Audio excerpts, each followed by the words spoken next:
Hello, everyone.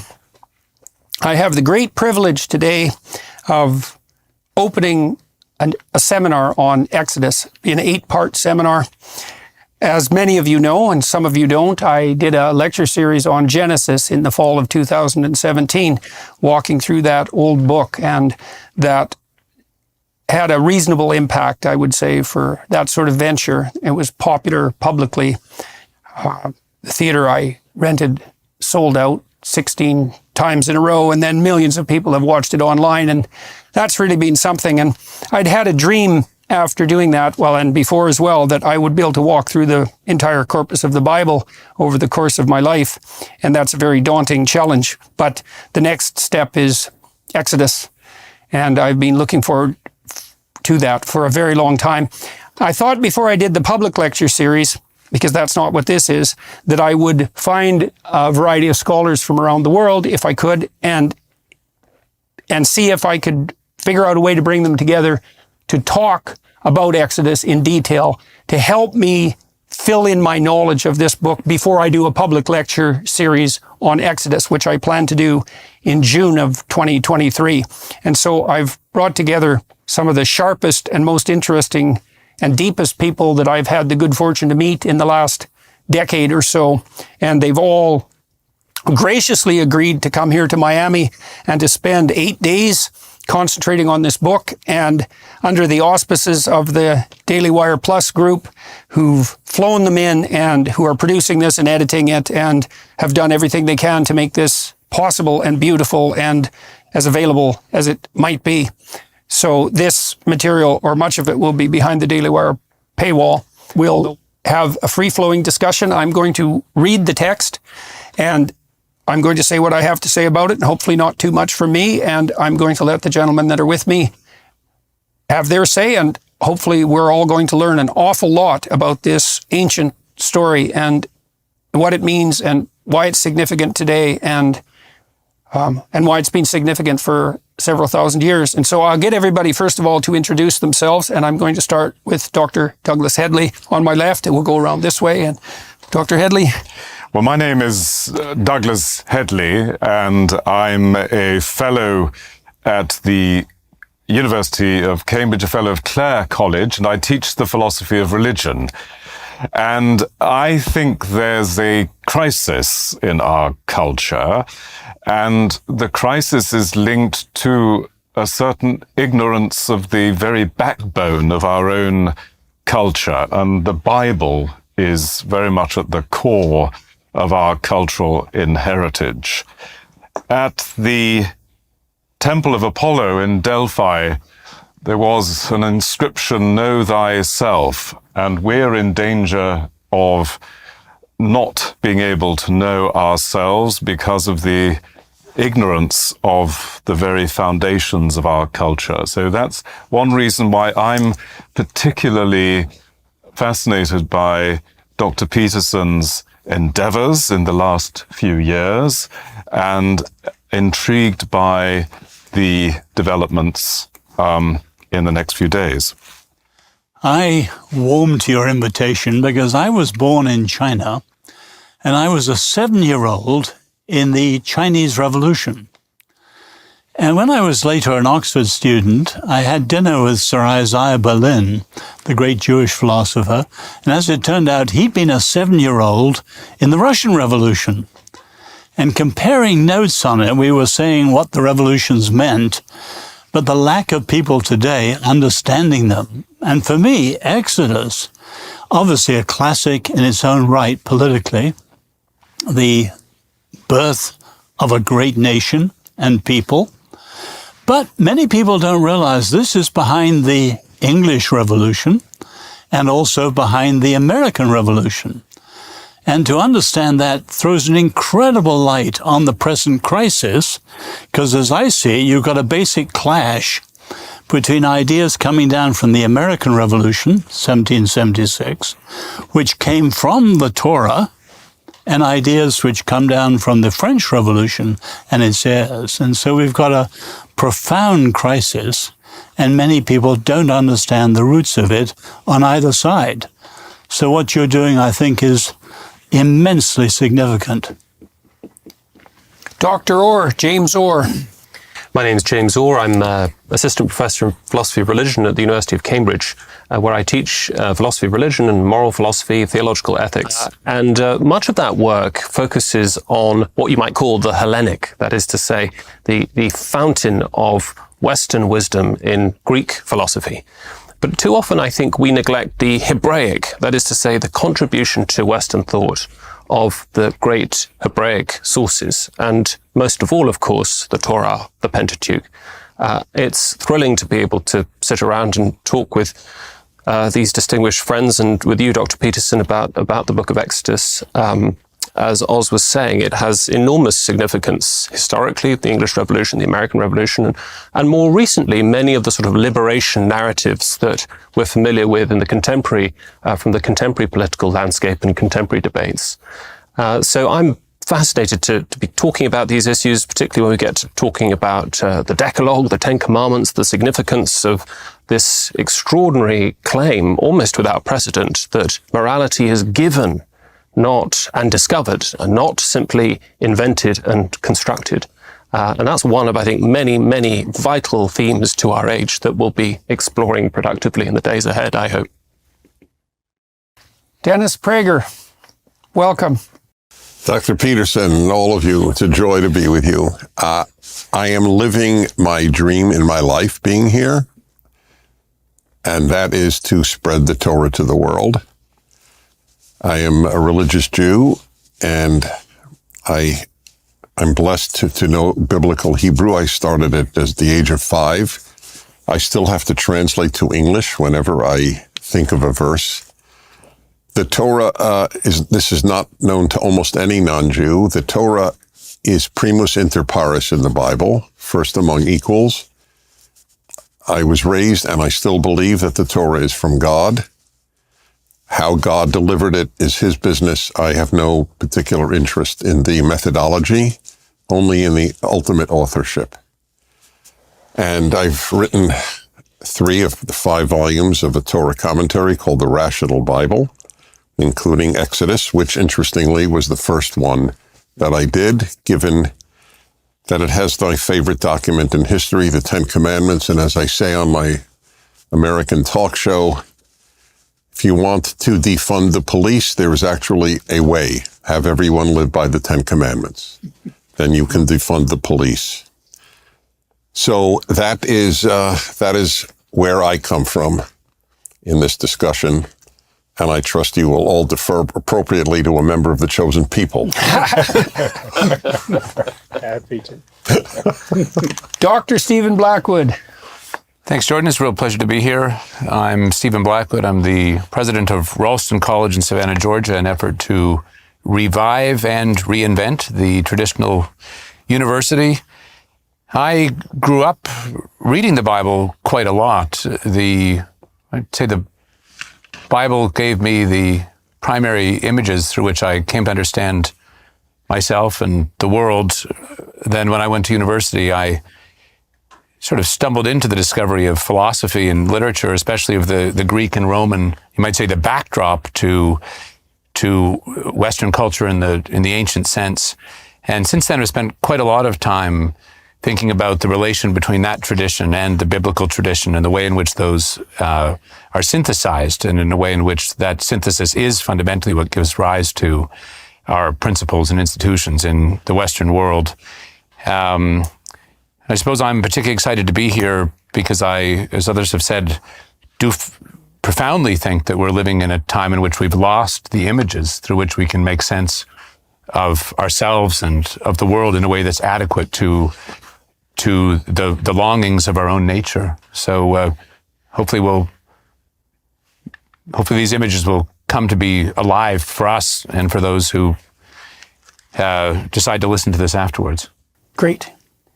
Jonathan Pajot, another Canadian. That's right. So I'm Jonathan Pajot. I am an artist, and I'm someone who, for a very long time, has been reading the Bible and have been thinking about it more like an artist, I would say, in terms of structure, in terms of rhyme and rhythm. And so I'm interested in the book of Exodus more as a mystical text. and based in the Christian. It's actually, there's a small little book called The Life of Moses by St. Gregory of Nyssa, which is one of the foundations of Christian mysticism. And so I will be approaching the book mostly through that, through how it describes a structure, a narrative structure, which is also a geographic structure, the mountain, the temple, the tabernacle, and how this fits with even our own perception of reality and how reality comes together, how chaos can be brought into order. And so that is really the way that I'll be looking at it. So I'm really looking forward to this very diverse discussion. Excellent. So one of the things that's really fascinated me about Exodus, apart from the fundamental structure of the narrative, which is escape from tyranny, sojourn through the desert, and then reemergence, hypothetically, into the promised land. It's a very classic narrative structure, descent and reascent, is the fact that, is the manner in which God is represented as the primary spirit in the text. And so I've been toying with this idea that part of what the Bible is doing is describing a priority, a manner in which perceptions and actions might be prioritized. And a structure of priority is a pyramidal structure, and something has to be at the top. And I learned from Carl Jung that whatever is at the top of your hierarchy of assumptions functions as God for you, whether or not you're religious. And maybe you have multiple things at the top, which just means that you're confused. And then if Jung is correct, and I believe he is, then the question of what should be at the top really exists as the paramount question. And part of the way the biblical narrative represents that or addresses that is by describing God in some sense as a literary character, as Northrop Frye, a Canadian critic, pointed out. And one of the things that's remarkable about the Exodus text is that the highest ethical spirit to which we're beholden is presented precisely as that spirit that allies itself with the cause of freedom against tyranny. And that's put forward as a prime ethical dictum. So if it's the voice of God speaking to you, so to speak, then it's going to call you out of slavery, maybe the slavery of your own mind, the slavery of external conditions, the slavery of the tyranny. It's going to call you out of that slavery into freedom, even if that pulls you into the desert. And that's really something to know, and I think something that's deeply true. All right, so having said that and introduced everybody, we're going to start with the text, and as I said, I'll read it, and I'll make comments when they strike me, and we'll have everyone jump in, and away we'll go. So, Exodus 1. Now, these are the names of the children of Israel, which came into Egypt. Every man and his household came with Jacob. Reuben, Simeon, Levi, and Judah, Issachar, Zebulun, and Benjamin, Dan and Naphtali, Gad and Asher. And all the souls that came out of the loins of Jacob were 70 souls, for Joseph was in Egypt already. And Joseph died, and all his brethren, and all that generation.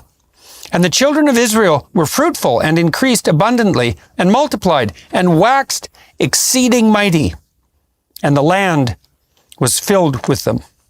So Jacob and the Israelites are presented as sojourners into Egypt. So they're foreigners, they're strangers in a strange land, you might say. And they came in under the guidance and patrimony of Jacob, who had a good relationship with the power structure in Egypt, but he dies and the generation after him dies, and relationships between the Israelites and the Egyptians become strained.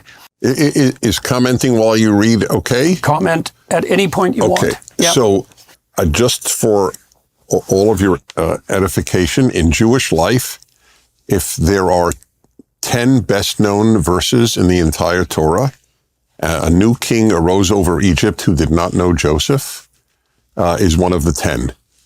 It summarizes the human condition of ingratitude perfectly. Joseph had saved the Egyptians from starvation, and the next Pharaoh doesn't even know his name. So he's forgotten the debts.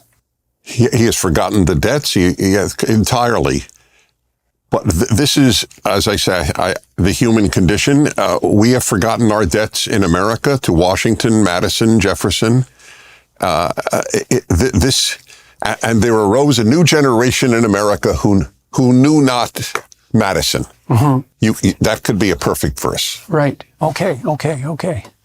Now there arose up a new king over Egypt, which knew not Joseph. And he said unto his people, Behold, the people of the children of Israel are more and mightier than we. Come on, let us deal wisely with them, lest they multiply. And it come to pass that when there falleth out any war, they join also unto our enemies and fight against us, and so get them up out of the land. There's an accusation of a crime before it's committed, right? These people are just a threat and a plague, and we can't trust them, and that's part of this ingratitude as well, and a breakdown of trust, and that definitely sets the stage for conflict, a breakdown of trust. Therefore, they did set over them taskmasters to afflict them with their burdens, and they built for Pharaoh treasure cities, Pithom and Ramses. So the response to the hypothetical crimes of the Israelites was to enslave them. And one of the things we should notice very early on in this is that the book of Exodus regards that move of enslavement as fundamentally wrong. It's like an axiomatic precondition of the narrative itself. And modern people, I suppose, don't find that surprising because we all believe that slavery is wrong. But it isn't obvious that most of the countries and nations that in the past practiced slavery regarded it as wrong. And so this invisible ethic that already permeates the narrative has a revolutionary aspect in that sense. But the more they afflicted them, the more they multiplied and grew. And they were grieved because of the children of Israel. And the Egyptians made the children of Israel to serve with rigor. And they made their lives bitter with hard bondage in mortar and in brick and in all manner of service in the field. All their service, wherein they made them serve, was with rigor. That reminds me, that part of what happened under the Nazis with work camps and in the gulags as well, right? This idea that you identify your enemies and then you sentence them to hard labor in your service against their will. And so you see this idea echoed very early in this story and something that's definitely echoed through the 20th century. Yeah. So, but there's really this idea that what the Pharaoh is doing is wants to reduce Israel to potential for Egypt, basically. And you'll see it later when he wants to get rid of the men. He just wants women. And so in this image, and it repeats even the story of Abraham, how the Pharaoh wants to take his wife. It's about taking the potential of another people and try to subjugate it to yourself. So it's a reflection of instrumental usage. That's right. Yeah, and so, you can see that in people's proclivity to use one another interpersonally, because when you're talking to someone, you can decide a priori what you want from them, and then you can bend your words and your interaction so that you exploit what they have to offer for your purposes, or you can engage in honest dialogue where the purpose is mutual enrichment and that what would you call it, instrumental end doesn't dominate. Yeah. And you can experience it like at least the mystical fathers, they talk about Egypt also as representing your own passions. That is, you become a slave to something, and then you become an instrument of that thing, right? So it's like anything that you have, like you like to eat, and then you're there. And at first, when eating knows you, like when your passion knows you, then you're fine. It's in the right order. Things are in the right order. But when your passion or desires or whatever behavior you have forgets you, then you become an instrument of it. Right. Like think of a drug addict, where everything they do serves this tyrant, and so all their potential you get reduced to a potential for behavior, and that can be seen politically too. So that's for a subordinate deity in some sense, and that might be your stomach or your lust. And so that's very interesting too, because the word Israel means we who struggle with God. And so what that would mean psychologically is that that which should be at the highest place, which is the part of you that's struggling with the highest, is then subordinated instrumentally to something that should be lower in the ethical hierarchy. And that could be your own inner tyranny, and it could be someone else's instrumental will, or some state's instrumental will. And that's portrayed as fundamentally inappropriate in this text. And you'll see, and it's imaged as this idea of making bricks, and that's a reference to Babel as well. It's like this idea of wanting to be higher than God or wanting to replace God. And so we make civilization. That's what bricks are. We make civilization and then we think that civilization replaces the highest ideal. I don't know if Dennis would agree with this, but I know some rabbis believe that Israel was judged when they were divided because Solomon was becoming almost a second Pharaoh with a corvée of the people and forced labor and so on. And he was bringing a kind of slavery in at the end and getting too much. Israel's called to be an anti-Egypt. And he's Constantly becoming too much. For your interest, there are two tyrannies. This is the overriding theme, I believe, of the whole Torah. External tyranny to pharaohs, internal tyranny to your lusts, etc., to yourself. And the Torah actually has a law, which many Jews still observe, where you count every day between Passover and Pentecost, or Shavuot. Shavuot is the 7 weeks after. You do this for 7 weeks. Every day you actually count with a blessing using God's name. This is the 7th day of the 49 days and so on. Why?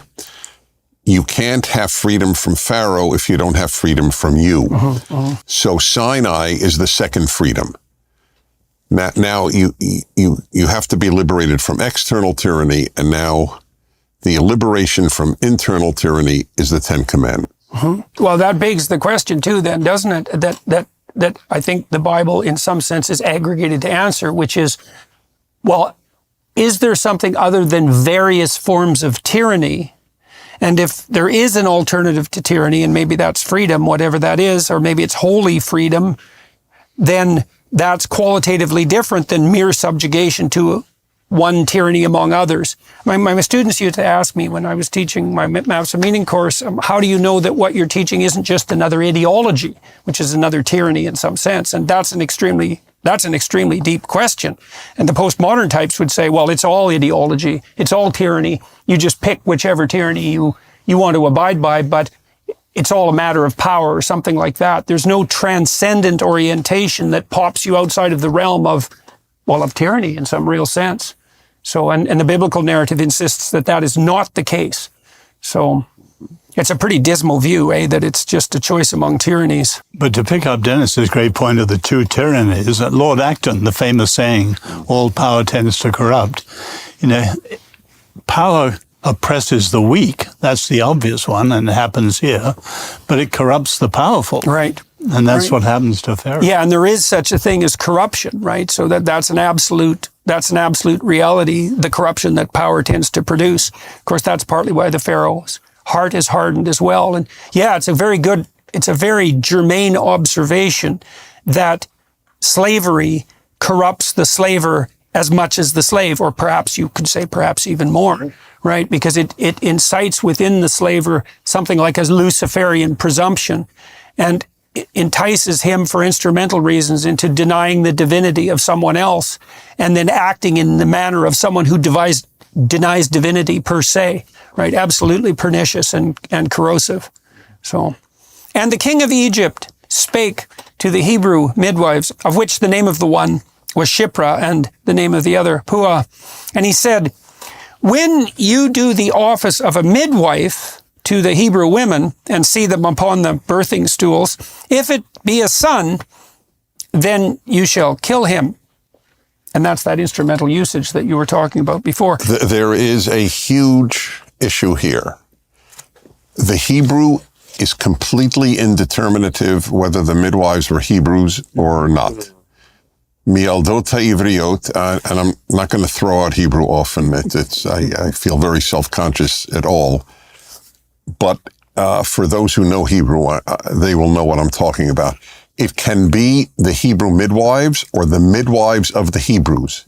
There is no possible way, based on those two words, to know which it is. I am convinced, and Jewish tradition doesn't agree with me.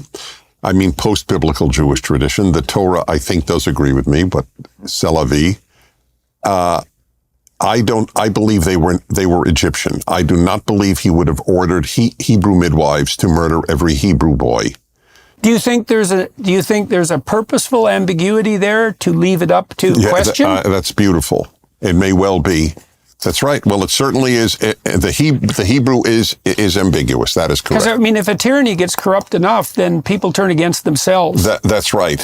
However, just on logical grounds, when he gets angry at them for not doing it, it would be odd he'd get angry at Hebrews for not killing Hebrews. But my biggest proof you're coming to, where it says that they feared God and didn't listen to Pharaoh. Again, it's one of my favorite lines in the whole Bible. You either fear humans or you fear God. Fear God is the root of freedom and wisdom. And the word for God is not Jehovah or Yahweh, it's Elohim. So when Jews fear God, it's generally fear Yahweh, and in this case, it's fear Elohim, the universal word for God, and I am convinced that they are Egyptians. Douglas, do you have any sense of what it means in this passage and more broadly that the fear of God is the beginning of wisdom and an appropriate, let's say, precondition for freedom? Why do you think it's conceptualized as fear? Well, I think there's a proper fear that in this case, I think is linked to transcendence. So there's the fear of the tyrant, which is normal and natural, and which we are all subject to. But there should be a greater fear, i.e. the fear of the transcendent of violating it. Violating that, right, yes. Right. And of course, this is why the postmodern attack on traditional Western culture is so dangerous. I mean, of course, it goes back to the very origins of Western culture with the sophists, but the idea that there is no such thing as an objective moral order, and there certainly is no transcendent basis for that, that would make this whole narrative unintelligible. It also makes the tyrant the final arbiter in some real sense, right? It becomes justification. You know, people have asked me, and I'm always embarrassed by this, but people have commented on my courage for speaking up, so to speak. And I think you don't actually understand the situation. I'm not courageous in my speaking up. I'm more afraid of the alternative. And part of the reason for that was that when I was a clinician and I spent thousands, tens of thousands of hours dealing with people's serious problems, one of the things I learned was, and I really learned this, was that you don't get away with anything.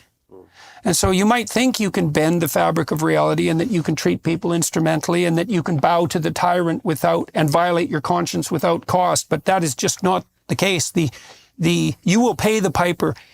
When you pay, you might not even notice the causal connection between the sin and the payment. And one of the things you do in psychotherapy is people's lives take a twist and they go very badly wrong.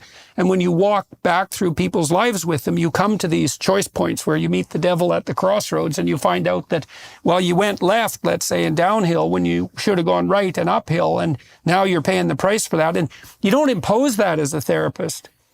You help people discover that or rediscover it because they often know at the time that they've made an error and then forget and then rationalize the forgetting and then, and then multiply the lies. And so.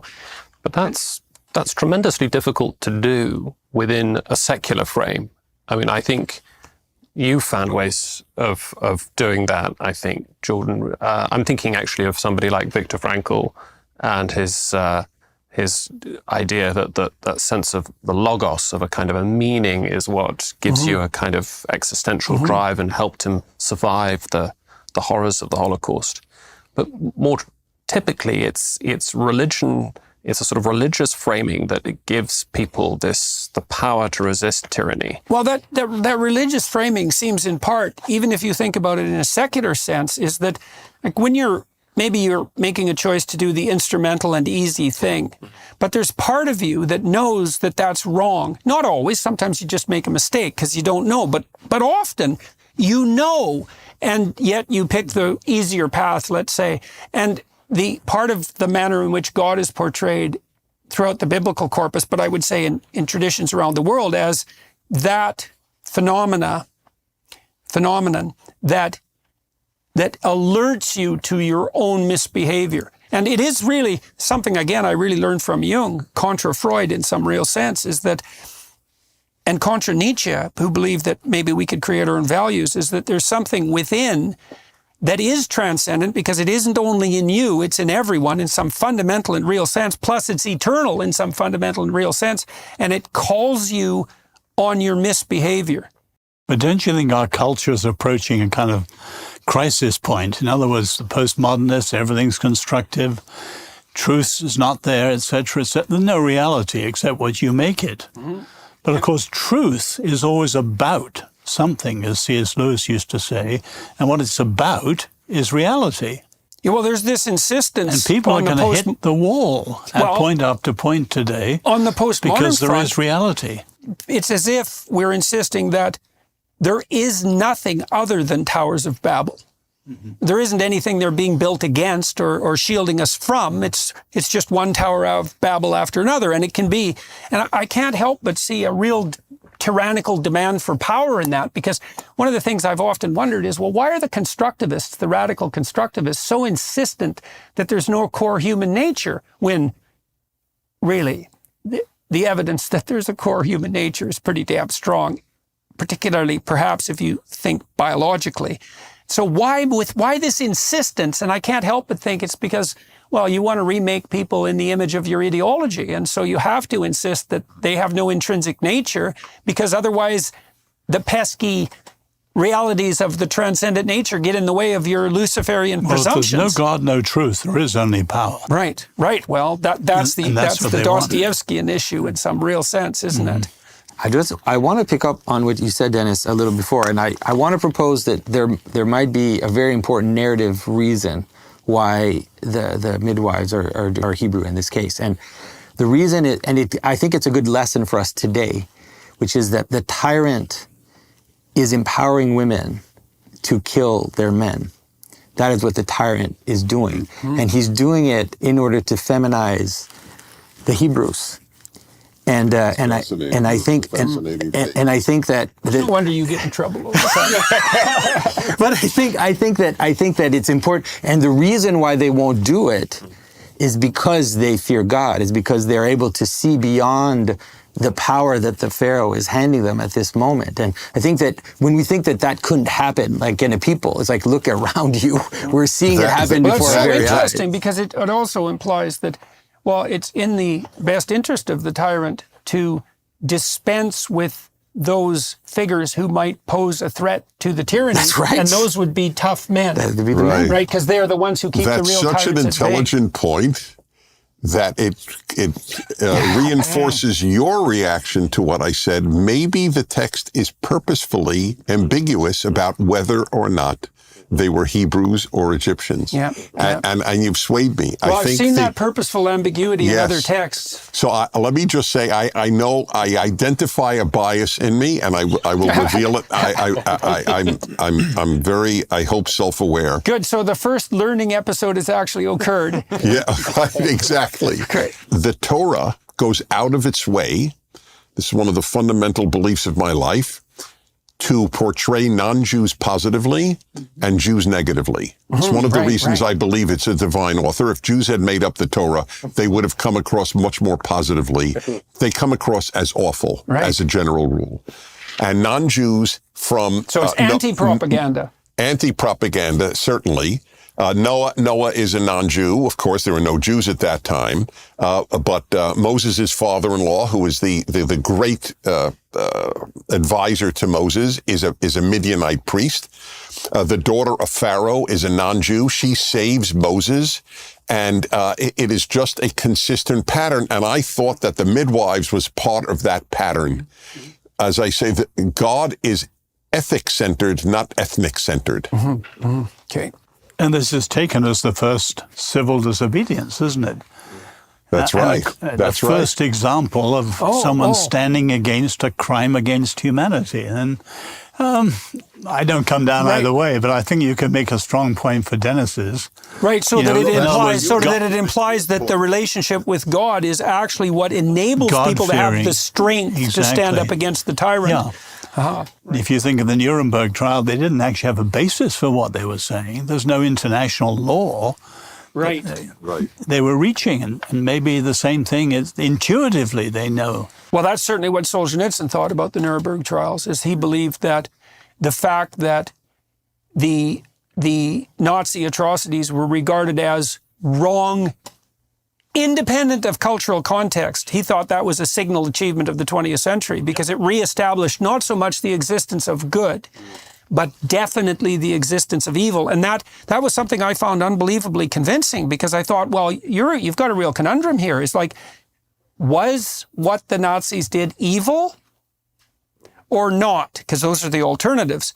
And if it wasn't, it's like, okay, well, you can move ahead on that presumption, or you can accept that it was evil in a transcendent sense, because that's what the Nuremberg trials were about. And then the terrible implication of that, in some sense, is that if evil genuinely exists, then its opposite genuinely exists, because it's not going to exist without its opposite.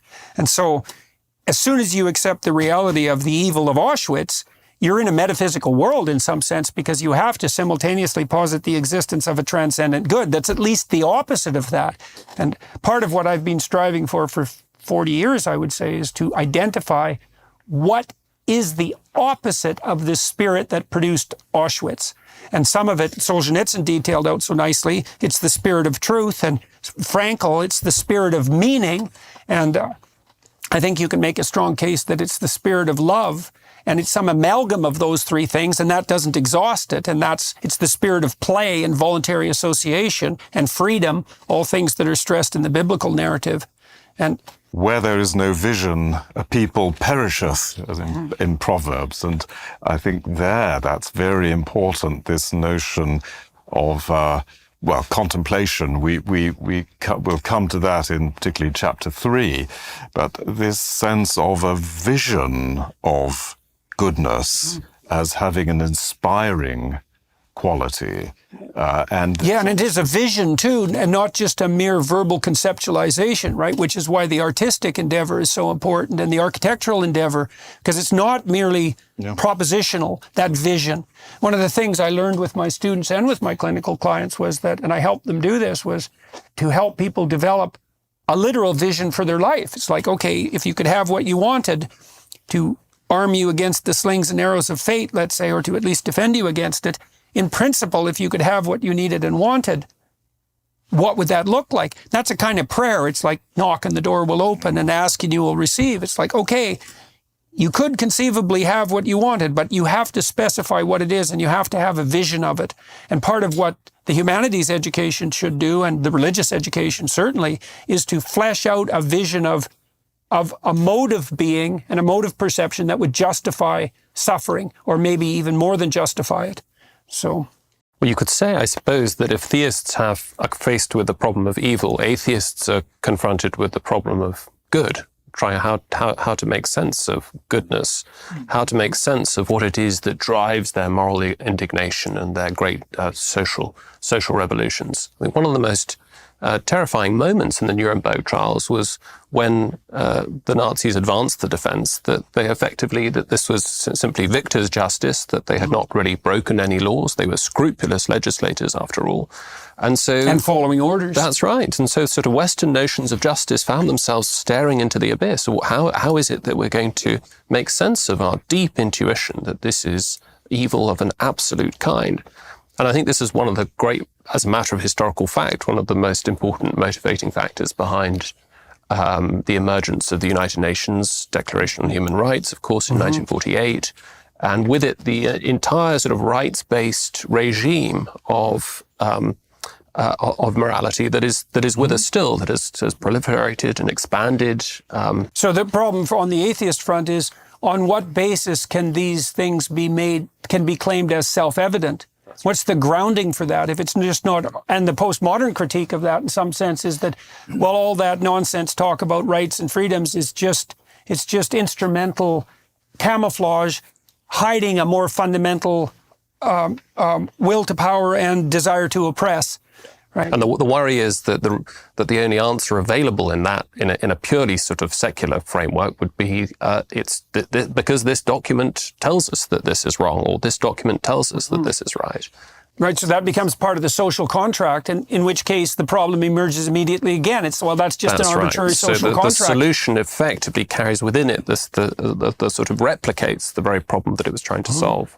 That's partly why I'm often interested in talking to biologists. I've talked to Frans de Waal most recently, and he's a primatologist who's worked on elucidating the principles by which chimpanzees organize their social hierarchies. And the Marxist, really, and classic biological take on that for simple-minded biologists is that the chimps use will to power, right? The alpha chimp is the most powerful, most dominant, meanest, roughest, boxer, oppressor. And de Waal's work, conducted over about 30 years, has showed that that's not just wrong, it's anti-true in some sense. So it's exactly the opposite of the reality.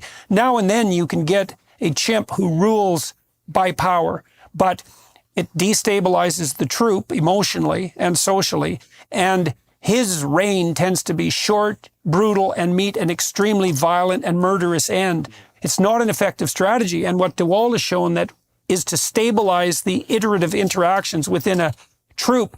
The alpha male, who sometimes can be the smallest male in the troop, has to be more reciprocal than any other individual in the troop. And so the basis of chimpanzee power is peacemaking, reciprocity, and stable long-term social relations between males and between the more authoritative males and females. But does that allow us to use the language, does that analysis allow us to use the language of good, or rather, are we only licensed by de Waal's analysis to speak of adaptive value, reproductive fitness? Well, I'm kind of hoping they go like this because, the idea of the reciprocity that allows the alpha chimps to maintain their sovereignty across time is something very much like treat your neighbor as if he's yourself. And so I think that there's no reason to assume that the ethic, if it's transcendent, couldn't emerge out of the material and descend in some sense from the spiritual at the same. Without reducing goodness to a mere morality, to a mere survival mechanism. Right. Well, and it's not so mere either, right? If it's a survival mechanism, it's pretty damn deep. And we could also think, if we were expanding our notion of what constitutes the biological, we could also think of the patterns of behavior that are most germane to our survival as transcendent. They're embodied, they're instinctual, they're outside the propositional domain. Although often it's the case that we think of the highest moral act as extinction, laying down one's life, that is surrendering our opportunities for survival and the survival of our kin. Yeah, well, right. So there are definitely times where mere proximal survival seems to contradict an even deeper instinct. I mean, I would say that the willingness it's tricky, right? Because my wife was talking to, I think, Janice V. Mingo recently about the behavior of men when the Titanic was sinking, and many men sacrificed themselves to save the women and the children. And in a sense, that violates the purely biological impetus for self-preservation, let's say. But if it's serving a higher order ethical precept that is even more fundamentally related to survival across time, then maybe the contradiction could be ironed out. I suppose in evolutionary terms, the logical thing would be, though, for the women and the children to go first on the Titanic. Yeah, well, the men are more expendable, right? Because you need fewer men. If push comes to shove, you need fewer men. But to go back to the Hebrew midwife, or the Hebrew or the Egyptian midwives, they're intuitively saying something against the highest power in their universe, the Pharaoh. And to their own danger. Well, exactly, which is quite extraordinary. You probably know the story of W.H. Auden coming to faith. I mean, he was a self-professed left-wing atheist. And early in World War II, coming to take refuge in New York, he would follow the documentaries, weekly television, and one weekend he went in to see the documentary on the siege of Poland and Nazi stormtroopers bayoneting women and children. And it was in the Upper East Side. A lot of Germans, America hadn't declared war. The German audience cried out, kill them, egging on their own countrymen. America was neutral. And Auden sat there in 5 minutes. He says, I can't say this is absolutely wrong. There are no absolutes. That's old-fashioned whatevers believe that. But then he said, I had to say there was an absolute if this was absolutely wrong. And he said later, I left the cinema a seeker after an unconditional absolute and came to faith in God. The only basis for it. There's something very deep about that too, because it could like one of the things I've come to realize about the symbol of the crucifix, and I'm just speaking psychologically here and not theologically, is that at the very least, what that symbol is it's the impetus among billions of people across 2,000 years to look at the worst thing they could imagine. And so there's an idea that you come to understanding of transcendent good most particularly through focusing your attention intently on what is undeniably tragic and malevolent. And that could be, I really think that's true psychologically, because one of the things I became convinced of studying the Holocaust atrocities and the Gulag atrocities in particular was the absolute reality of suffering and malevolence. And then you think, well, because it's pain, suffering, and cruelty, those are undeniable realities. That's the Auden experience. And they say, well, is there anything more real than pain, suffering, and cruelty? And the answer would be yes. That which can transcend those three things. And it could easily be that you cannot make contact with what transcends those without diving deep into the nature of those, as deep as possible. And I certainly see the biblical narrative focusing, for example, on the crucifixion, but not only that, as the collective attempt of mankind in some real sense to come to terms with the worst that life has to offer and to discover as a consequence something that transcends that. So, well, do you know the story of Philip Halley? You know, the Jewish scholar who spent his life investigating the Nazi war crimes and all that. And one time he was so depressed by what he was studying, he was ready to commit suicide. And sitting in his study with this wealth of literature, picked up a little pamphlet he hadn't read before. And after about 5 minutes of reading, he thought there was a fly in it. It was a tear. His heart had been hardened, and he read the story of Le Chambon, the little Huguenot village that rescued 5,000 Jewish children. And he said it was heart-cracking goodness. Right. Yeah. And that was his intuitive. The woman who wrote The Rape of Nanking, she committed suicide. Yeah. And no wonder. You know, you look at that sort of thing, and if you look at it deeply, it just tears you into pieces. And then the question is there anything that can put you back together? And that really is the question. And it's the question everybody faces in life in some real sense, right? Is how can you not be torn apart into despair and vengefulness by catastrophe and malevolence? And that is the question that faces everyone. So, all right, the midwives feared God and did not, as the king of Egypt commanded them. There's a lot wrapped up in that line, as it turns out, but saved the men, children alive. And the king of Egypt called for the midwives and said unto them, why have you done this thing and saved the men, children alive? And the midwives said unto Pharaoh, because the Hebrew women are not as the Egyptian women, for they are lively and are delivered before the midwives come in unto them. Therefore God dealt well with the midwives. That's a very interesting line too, because, well, do you want the Pharaoh on your side or do you want God on your side? That's kind of the question. And the people multiplied and waxed very mighty. And so despite their persecution, they're doing fine. And it came to pass, because the midwives feared God, that he made them houses. And Pharaoh charged all his people, saying, so he's getting upset here, every son that is born you shall cast into the river, and every daughter you shall save alive. So that's echoing that emasculation of the people of Israel here in the most fundamental sense. So that's Exodus 1. Exodus 2. And there went a man of the house of Levi and took to wife a daughter of Levi. That's an important verse. Okay, have at her. And it is, my favorite part of writing the commentary over these years is to take these verses that seem like nothing and realize it's so important. These are the parents of the savior of the Jewish people, Moses, but there's nothing special about them. And that's what that verse says. A certain man of the house of Levi went and married a Levite woman. That's So it's it. a lowly birth motif. A lowly birth motif. He doesn't come from royalty or divine stock or anything. Just regular folks gave birth to Moses. Right, just regular folks. Just- right. just. Oh, yes, very nice, very nice. And the woman conceived and bare a son. And when she saw him, that he was a goodly child, she hid him 3 months. Remember, the Egyptians are going to kill the firstborn Israelite males. And when she could no longer hide him, she took for him an ark of bulrushes and daubed it with slime and with pitch, a little boat, and put the child therein, and she laid it in the flags by the river's brink. And his Forgive me, sister- the word for boat is the same as Noah's Ark. Oh, yeah. This is the saving of the world again.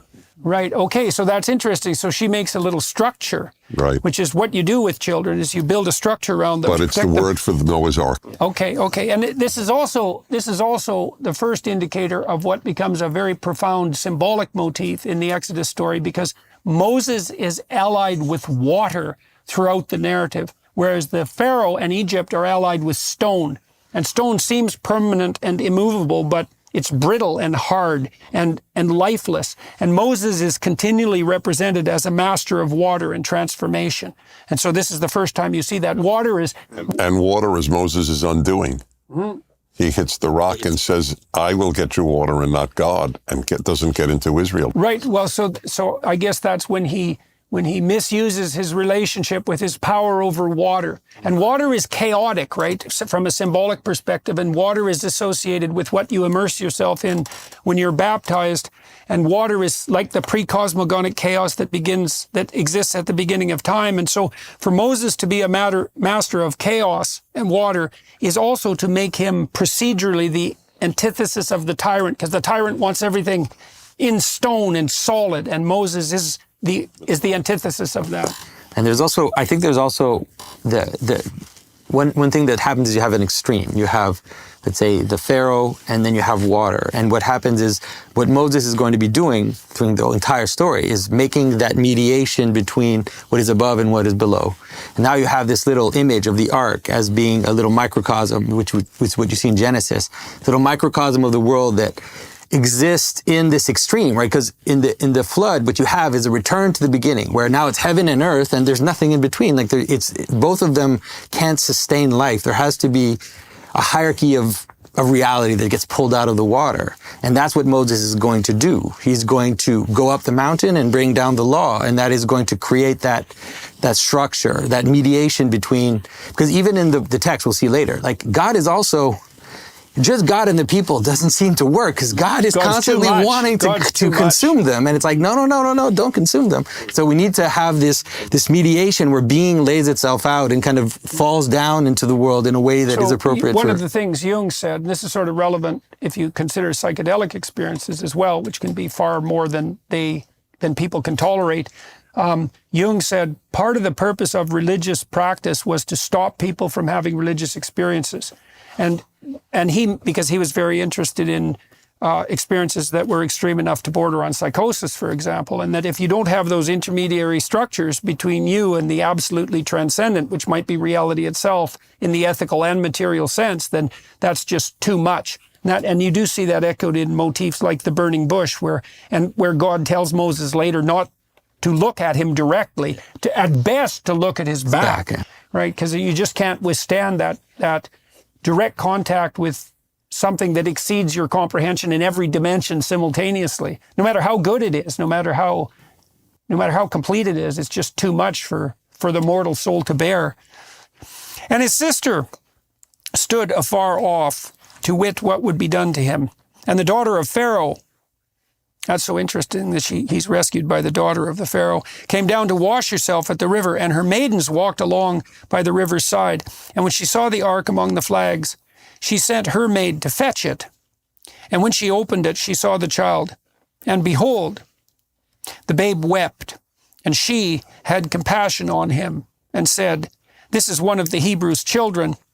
That's an interesting line from the Jungian perspective as well, because Jung would have regarded the anima, the animating principle, which is the feminine spirit, as part of that which is constantly antithetical to the stone-like patriarchal tyrant. And it's very interesting that it's the Pharaoh's own daughter who actually proves her compassion, her genuine compassion for a helpless infant. So genuine compassion properly placed constitutes part of the power that can be used against the tyrant.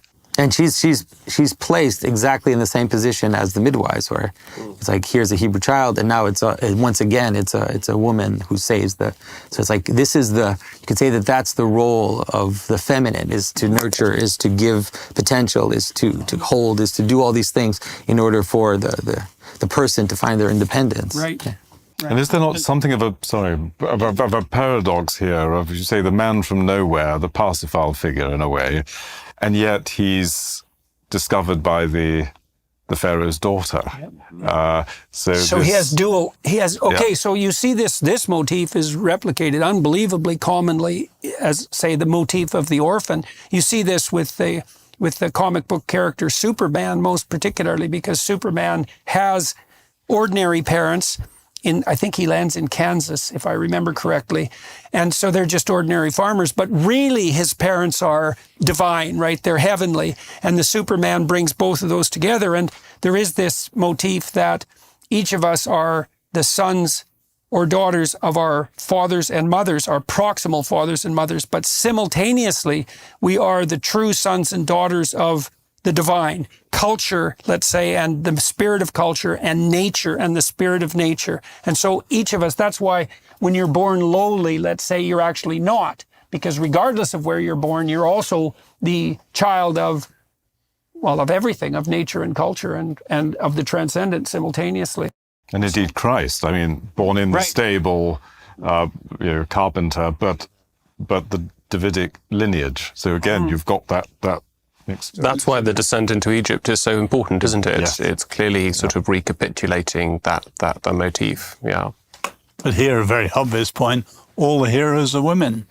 Yeah, it's so interesting that the proper heroic target of the women's heroic action is, in fact, the helpless infant, right? The compassion isn't being misplaced, because compassion, as far as I can tell, that overarching compassion is particularly appropriate when it's directed towards that which is truly helpless. But if it starts to be directed as if towards infants, to those who could be competent, then it starts to become destructive. So it's feminine compassion in the right place here.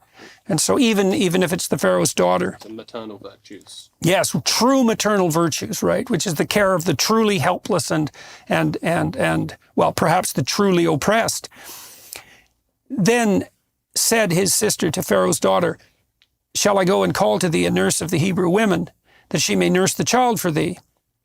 And the Pharaoh's daughter said to her, "Go." And the maid went and called the child's mother. It's very sneaky of the Hebrews. And Pharaoh's daughter said unto her, "Take this child away," so she adopts him, "and nurse it for me, and I will give thee thy wages." And the woman took the child and nursed it. And the child grew, and she brought him unto Pharaoh's daughter, and he became her son. So now he's the son of the king, the grandson of the Pharaoh. So interesting that it's also a very powerful. As an adoptive father, I have two sons, one biological, one adoptive. And this has always spoken to me profoundly, that she is regarded as his mother, and she's clearly not his biological mother. Mm-hmm. In Jewish tradition, she is which is remarkable to me, because you would think blood would be dominant. But in later Jewish tradition, she is called Batya, the daughter of God, and she is regarded as Moses' mother. Really interesting. Very interesting. Mm-hmm. for those who are interested in the Greek and have a more kind of have taken on the Greek philosophy and everything, St. Gregory of Nyssa sees the relationship between the two mothers and the relationship between his allegiance to Egypt and his allegiance to his mother as the relationship that we have with the pagan past. That is, that we are to learn and to be nurtured by our pagan ancestors and the pagan stories and the pagan philosophers, but to a degree, to a limit. And that ultimately, when you'll see later, Moses discovers or chooses his true allegiance by ultimately killing the Egyptian, but that he won't completely discount it, and it's Well, it's also the problem we all have when we're being socialized, because to some degree, to be socialized in a time and place is to fall prey to the prevailing tyranny, right? To become an avatar of that culture and the tyrannical aspects of that as well. But hopefully to simultaneously unite that with, you could say, the spirit of Israel, which is the striving towards the wrestling with God, and then to make that paramount. And so Moses' lineage is representative of the lineage of all of us. And we struggle with that, right? Because now people are ashamed of their pharaonic identity, which is the patriarchal tyranny and the capacity that has to produce the atrocities of the past. But we have to come to terms with it. And the notion that Moses kills the Pharaoh is something like the notion that, well, he overthrows or he kills the Egyptian, is that you overthrow that tyrant within, even though you necessarily owe allegiance, and then you follow something higher, something like that. It's important to, this is quite an obvious point, but I think it's just important dwelling on the point that it's Pharaoh's daughter. This is a non-Jewish moral agent who acts in a saintly way.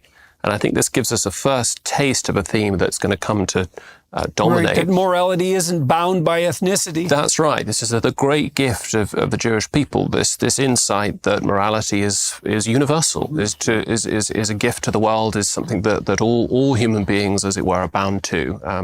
Paul later in the New Testament makes this point again in Romans 1 and chapter 1 and chapter 2 of Romans, that the Gentiles, as it were, have the law written upon their hearts.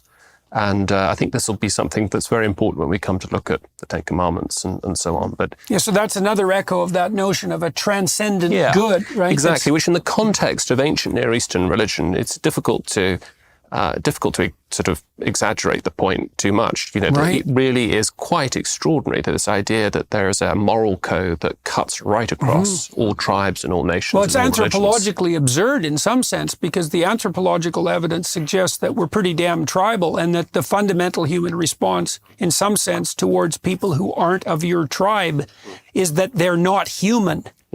Yeah. So it's really an amazing vision beyond the parochial confines of, tribe and nation. It's the first real discovery that morality is a possession that all human beings have. It's a crucial point. People often say that, the Code of Hammurabi, and that there are these sort of insights into how other peoples and other tribes are to be treated in an ethically responsible way. But I think here it really is. It's a remarkable insight. This sort of the universalism, the objectivity of moral values. And to Dennis's point, the elevation of the foreigner to an ethical status that supersedes the ethical status of the in-group ethnic member. Right, amazing thing. That's an amazing thing. It's very hard to account for that. And relative to that divine point, authorship. It's very interesting relative to that point that we were talking about the midwives who choose not to kill the children. In the case of the mother, I just think this is an amazing image. The mother can only save her son by giving him up. And not only giving him up, but actually commending him to not simply the river, but to, the anti-ethnic character of what's going on here, that somehow she must commend her own son to what you might perceive of as the enemy. Well, that is what happens when you raise a child, though, and especially true if you raise a son, is because the son has to move beyond you into the culture. And if the culture has a tyrannically patriarchal element, which would be the Egyptian element, let's say, then in order to foster your son's development, you have to let the world take him. And that would even be the case if the broader social world has that tyrannical proclivity. And if you don't do that, you fail as a mother. Though there's a deep sense in which the maternal instinct can only be fulfilled by transcending itself. And that's what you see here, that you can only save the son by literally giving him up. Yeah, well, that's a sacrifice of the child motif, right? So, which is a very difficult idea to come to terms with. You see that in the Pieta, in some sense, that great Michelangelo statue, where you see Mary offering her broken son to the world, and that's what mothers do, right? That's what they have to do. I think that's equivalent to the female crucifixion in some real sense. It's like you have to allow your children, you have to offer up your children to be broken by to the world, broken by the world. Yeah, so. And it came to pass in those days, when Moses was grown, that he went out into his brethren, that'd be the Hebrews, and looked upon their burdens. And he spied an Egyptian smiting a Hebrew, one of his brethren. And he looked this way and that way. And when he saw that there was no man around, he slew the Egyptian and hid him in the sand. And when he went out the second day, behold, 2 men of the Hebrews strove together. And he said to him that did the wrong, Wherefore smitest thou thy fellow? And he said, Who made you a prince and a judge over us? Intendest thou to kill me as thou killedst the Egyptian? And Moses feared and said, Surely this thing is known. Now when Pharaoh heard this thing, he sought to slay Moses. But Moses fled from the face of Pharaoh and dwelt in the land of Midian, and he sat down by a well. So back to the water imagery there. I just want to say about this little text. This is actually one of my, if I have a little favorite text in Exodus, it's this little text, because it's a little microcosm of what's going to happen. Because Moses has to do 2 things. He has to overthrow the tyrant, and he has to help the Hebrews become something. You have to bring them together so that they become a nation. And it's like, that's right there. He kills the Egyptian, and then he gets in, because he's not in the right place. Like, he does it, but then he gets in trouble, and then he comes to his own brothers, and they're like, who are you? Like, who made you king? Who made you our chief? And so he has to go through this whole process again to now go up the mountain, have this vision of God. Possibly, even though he's fighting the tyrant, he does it incautiously. And he's doing he wants to do the right thing. And then ultimately it's all going to happen, because when he sees God, then he receives from God that authority, receives from God that capacity to then bring the law and then join and not create, but like consolidate, let's say, the Hebrew people into it. Right. So the murderous impulse, which is generated by the moral revulsion against the slavery of his people, is manifest in that careless homicide, and that just about dooms Moses, and that would have doomed the entire enterprise. Why do you feel Why is he careless? Yeah. Well, it's careless in that. Okay, well, that's a fine question. It's careless in that he presumes it's only going to be successful if it's done in secret, and it turns out not to be secret. It turns out to be revealed, and I think that's part of your point, isn't it? Unless I misunderstood it. Well, I mostly see it that it's like it's a messy version of what he's actually going to do with the proper authority from God. He doesn't yet have the authority from God, so he does this thing. He kills the Egyptian, and it's messy, and then he tries to reconcile his brothers, and it's messy, and he has to flee. He doesn't have what it takes to do it, and so he has to. So you can think about it like in terms of your own bad habits or whatever. You can try to take them on, right? You can try to change your habits. You can try to consolidate your attention. Yeah, good luck with that. You have to go through the desert. Like there's a whole process of prayer and purification that you have to go through before you can attend to those things. If you try to take on your own like tyrants, just like that, good luck. Like they're going to come back and smack you you're down. Not the man for the job That's yet. right. Not yet. That's right. But Dennis, you said earlier there were a couple of Levites, but don't your traditions say that Levi was the one who, went out and slew the people who raped his sister, and he took things into his own hand? And the Messiah will come from Judah, and he went and got a prostitute to his own daughter-in-law. The origins of our heroes are look at what David did. Again, the father of the Messiah. The man not only commits adultery, that's pretty common, unfortunately, because he has the man killed to sleep with his wife. That's, by the way, I have zero interest in bringing any politics into this. So my point is not political at all. But that was my argument with regard to Donald Trump. The idea that because he is a man who has committed many sins, he is not an appropriate leader has no biblical basis. Well, we'd all be in trouble if the precondition for action was sinlessness. That's clear. Yeah. And wasn't what was William Blake's dictum? Wisdom through excess. And there's also ideas that are reflected in the Gospels too, that there's more treasure in some spiritual sense heaped up by those who dare to sin and then repent and are reclaimed than those who are too terrified to take any action whatsoever on the off chance that they might make a mistake. Christ says the same thing in Revelation when he comes back as a judge. He says that his harshest judgment isn't reserved for those who are hot or those who are cold, so the good or the evil for that matter, but for those who play both ends against the middle and sit and never commit. And that's really an interesting idea, right? Is that in some real sense, God, at least how God's represented in the Old Testament, is definitely the spirit on the side of the adventurous, for better or for worse. And that's quite something, right? Because it also, I think, bears some sheds some light on this notion of the terrifying element of the transcendent. It's not, whatever God's goodness is, it's not some simple, harmless, like all-encompassing, weak compassion. It's something terrifying in its moral breadth, because it would really be something if the Spirit of God is on the side of the rampantly adventurous. And I think you can make a strong case for that, at least from within the confines of the biblical corpus. I mean, Abraham's an adventurer, Moses is an adventurer, Noah's an adventurer. These are people David's an adventurer. They aren't people who stayed home and tried to never cause any trouble, right? Which is a kind of emasculation in and of itself. Well, faith is a venture. It's entrepreneurial. I think people of faith, I call it the entrepreneurs of life. And so why make the entrepreneurial connection? Well, there's a vision, there's a venture, there's a risk, there's a cost. Mm-hmm. The whole thing is wrapped up with that. Well, I think that's lovely to tie that in with faith, too, because in our culture, people often denigrate faith as belief in the unbelievable, as if it's first of all purely propositional, and second of all, it's just a denial of evidence. You see that in the atheist crowds constantly. But to me, faith is something like the willingness to take a risk based on a presumption.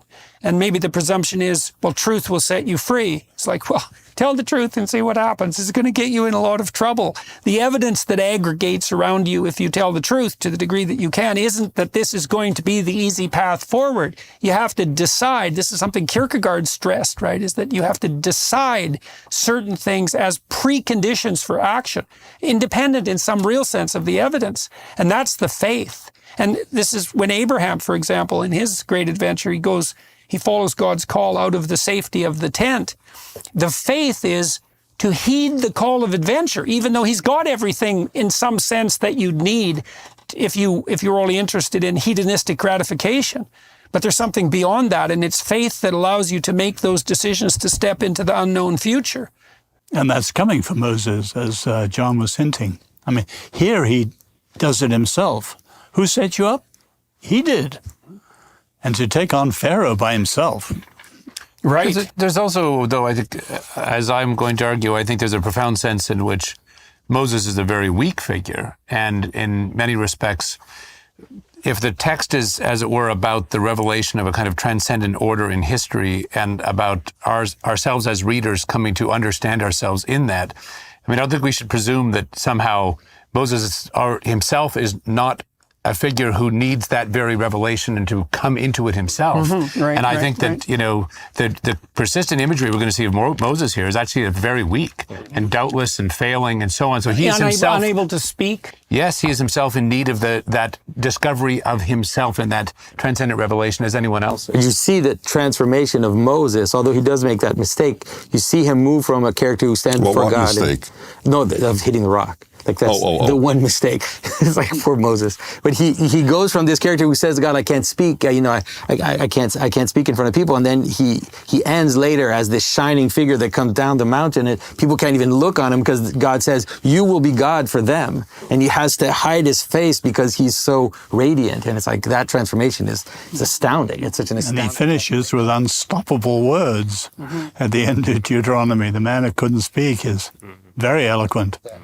Right. Well, and it tells you something about what constitutes the power of true speech. And the notion there is something like, if the words are from God, let's say, it doesn't matter how impaired you are in your utterance of them.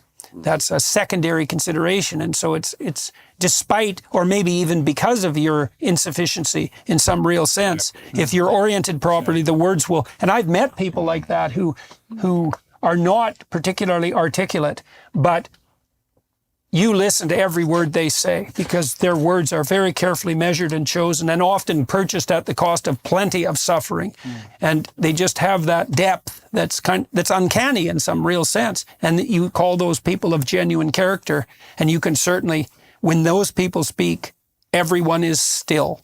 And that's really something. It's really something to see. By the way, there's a very interesting parallel since Abraham was raised. We know nothing, absolutely nothing about Abraham before God speaks to him. But we know a lot about Moses before God chooses him. And there were 3 stories. We've just done 2, killing the Egyptian who was beating a Hebrew, interfering in the fight of the 2 Hebrews. And now he will defend these women who are not Hebrews against non-Hebrew male bullies. That's a remarkable man. And in one case he killed, in one case he spoke, and in another case he just stood up. He is a very impressive man at this point, Moses. And we know no one is going to ask, gee, why did God choose him? These are 3 impressive stories. Right. So that they're all elucidating different aspects of his willingness to stand up against tyranny. That's right. And irrespective of sex and irrespective of nationality. Right. Okay. Well, and we come to that now. Now, the priest of Midian had 7 daughters, and they came and drew water and filled the troughs to water their father's flock. And the shepherds, these bullies that you talked about, Dennis, came and drove them away. And that's pretty low way. I mean, you come across a bunch of women trying to get some water, and your manifestation of your power is to chase them away. How pathetic. But Moses stood up and helped them. And it does say shepherds, not shepherds. So that means he's outnumbered. And watered their flock. And when they came to rule their father, he said, how is it that you are come so soon today? And they said, an Egyptian delivered us out of the hand of the shepherds. And that's an echoing phrase, right? Because that's another one of these fractal prodroma.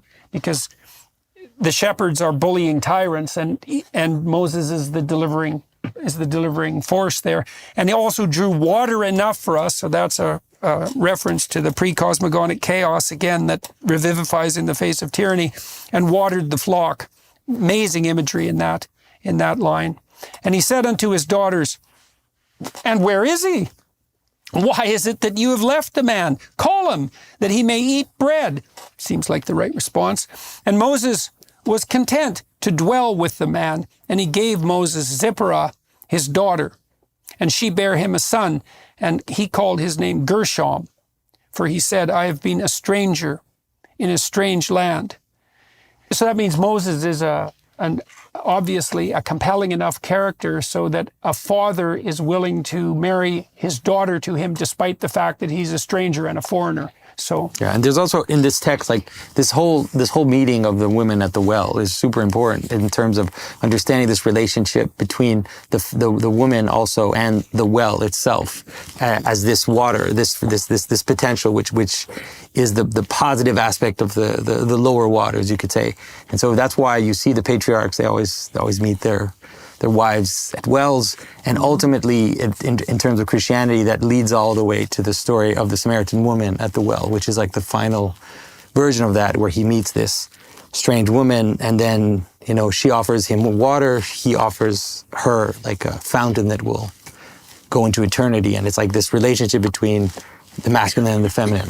This is so old, like it's the active waters, the fresh waters and the salt waters. You see it in Mesopotamian myth, like it's a super old structure, but well, water is revivifying, right? And so are water-like ideas. If you're stuck in the desert of the tyranny of your own mind, then there are certain ideas that strike you as revivifying. We talked about that in relationship to the revelation that you said it was Auden received, right? And he's looking at tyranny right in the face in the movie theater, and a revivifying idea strikes him, and it has this ability to quench a thirst that's much deeper than a mere physical thirst, and a symbolic analog to thirst quenching, and often provided by women with their animating spirit, right?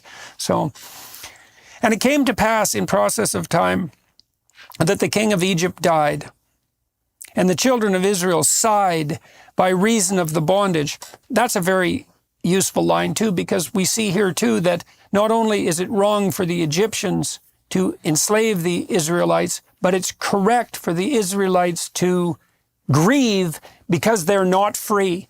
And so what we see implicit in the narrative here is this constant insistence that those who wrestle with God, that's Israel, should be free, that that's a higher moral good. And you might say, well, that's self-evident, as we discussed earlier, but it's not. Even the Israelites themselves, when they end up in the desert and in the other terrible places their wandering takes them to, a lot of them pine for the days of their subjugation to tyranny. And if you know anything about nostalgia for Stalin in the former Soviet Union, for example, or the continual current extant worship of Mao, you can understand this. I read a book at one point that was written by concentration camp guards who were nostalgic for the work that they did in the concentration camps in Germany.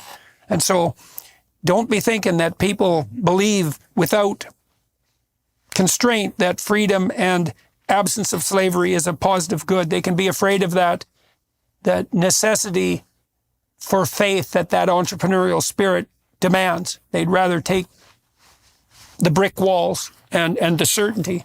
So, and it came to pass in the process of time that the king of Egypt died, and the children of Israel sighed by reason of the bondage, and they cried, and their cry came up unto God by reason of the bondage. So God is represented here as the superordinate spirit who responds to the cries of the unjustly enslaved. And whatever else he might be, that's what he is. And God heard their groaning. And God remembered his covenant with Abraham, with Isaac, and with Jacob. And God looked upon the children of Israel, and God had respect unto them. Oz, covenant is an idea that you're very interested in. And so, what do you think it means here that it's such a strange line, that God remembered his covenant? Well, why would God have to? He's God. Why does he have to remember? Did he forget? No, but this is the first time God enters the story as an agent. He knows, he hears, he remembers, he cares. And I love Rabbi Heschel's thing here. He compares Yahweh with, the Greek understanding. And in the Greek understanding, say Aristotle, God is an unmoved mover. No, Heschel said, he's the most moved mover. He hears and remembers, and here he's keeping his promise. That's the significance. He's made the promise to Abraham. You can see that this is something that we commune with if people are grieving their enslavement even to themselves. If there is the possibility that they can be freed from that, there has to be the possibility that there's something that they can call on outside the tyranny of their own imagination to free them. So, because otherwise, it's like in the scientific realm, if you have your epistemological ideas, your theory about the world, but you presume that there's a corrective object outside of that can tell you when you've made an error. There's something outside your theory. And if you're ensconced in your own tyranny, there is no redemption from that unless there's something that transcends even your own tyranny within you that you can in some real sense call on. And I do think people call on that all the time. Carl Rogers, when he talked about the preconditions for therapeutic improvement, and this has to do with the notion of humility, is that if your client isn't desperate and ready to change themselves, there isn't really anything you can do about that as a therapist. They have to have already admitted to themselves that they're laboring under the burden of their own even unrealized tyranny, and then open themselves up to the possibility that there's an alternative pathway forward. And that's an action of faith, and it is an opening up to revelation. And I think you can think that as a secular person. It's like, well, if you're troubled, but you can improve, part of the way you improve is like the scientist who's open to new revelations by the object, is to open yourself up to the idea that there's something beyond your current solipsistic misery. And I cannot see how that's not both prayer and a statement of faith. No, absolutely. Dennis, isn't there an understanding, though, that the Jews at this time had lost much of their touch with the Lord altogether? Or is that? We don't know it from the text, so I agree with you. That would, I mean, what would they remember for 400 years, or whatever the time span? It's not completely precise of the time in Egypt. That's why Moses, as we'll see, obviously says, "Well, what name do I give when I go to them and say I came in so and so's name?" So if they had remembered the name, he would not have asked that question. Yeah. Right. So they're so divorced from their tradition that he can't even speak in the name of the tradition. Right. Right. Which is definitely a problem that. But faith has to begin when we get to the end of ourselves and reach out.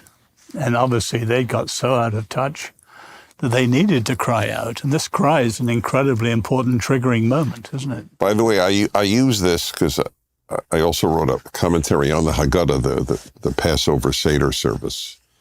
And I said, so there are four famous questions children ask at the Seder. So I said, here's a question for adults to ask. If God took the Jews out of Egypt, why didn't he take them out of Europe? Mm-hmm. And in some configuration, almost any Jew has asked that question. And I just, among other things, I don't have a perfect answer by any means, but there is an implied answer. One could have asked the same question in Egypt. Why did God wait so long? How many Jews were killed and beaten and tortured until God, quote unquote, remembered? So, well, maybe the cry, is it partly the possibility that, like, man has to reach up to God just as much as God reaches down, and then without Moses being there as the precondition for, in some sense, for God's intervention, then it's not going to occur. Right, but that doesn't put God off the hook. I'm asking a question that puts God on the hook. Right. No. So my answer, and it's not emotionally satisfying, but I find it theologically satisfying, is that God does not save the individual Jew; he saves the Jewish people. Yeah, well, I wonder, because I'm not denying at all the validity of what you said, but it seems to be the case in the biblical narrative that God portions out a pretty major responsibility and catastrophe for mankind, and that's to live ethically despite mortality and limitation. Right. It's a really heavy burden, and so then you wonder, it's like, well, just exactly how much are we called on to be ethical actors so that God's goodness can be revealed? And that's a real open question. And, I mean, when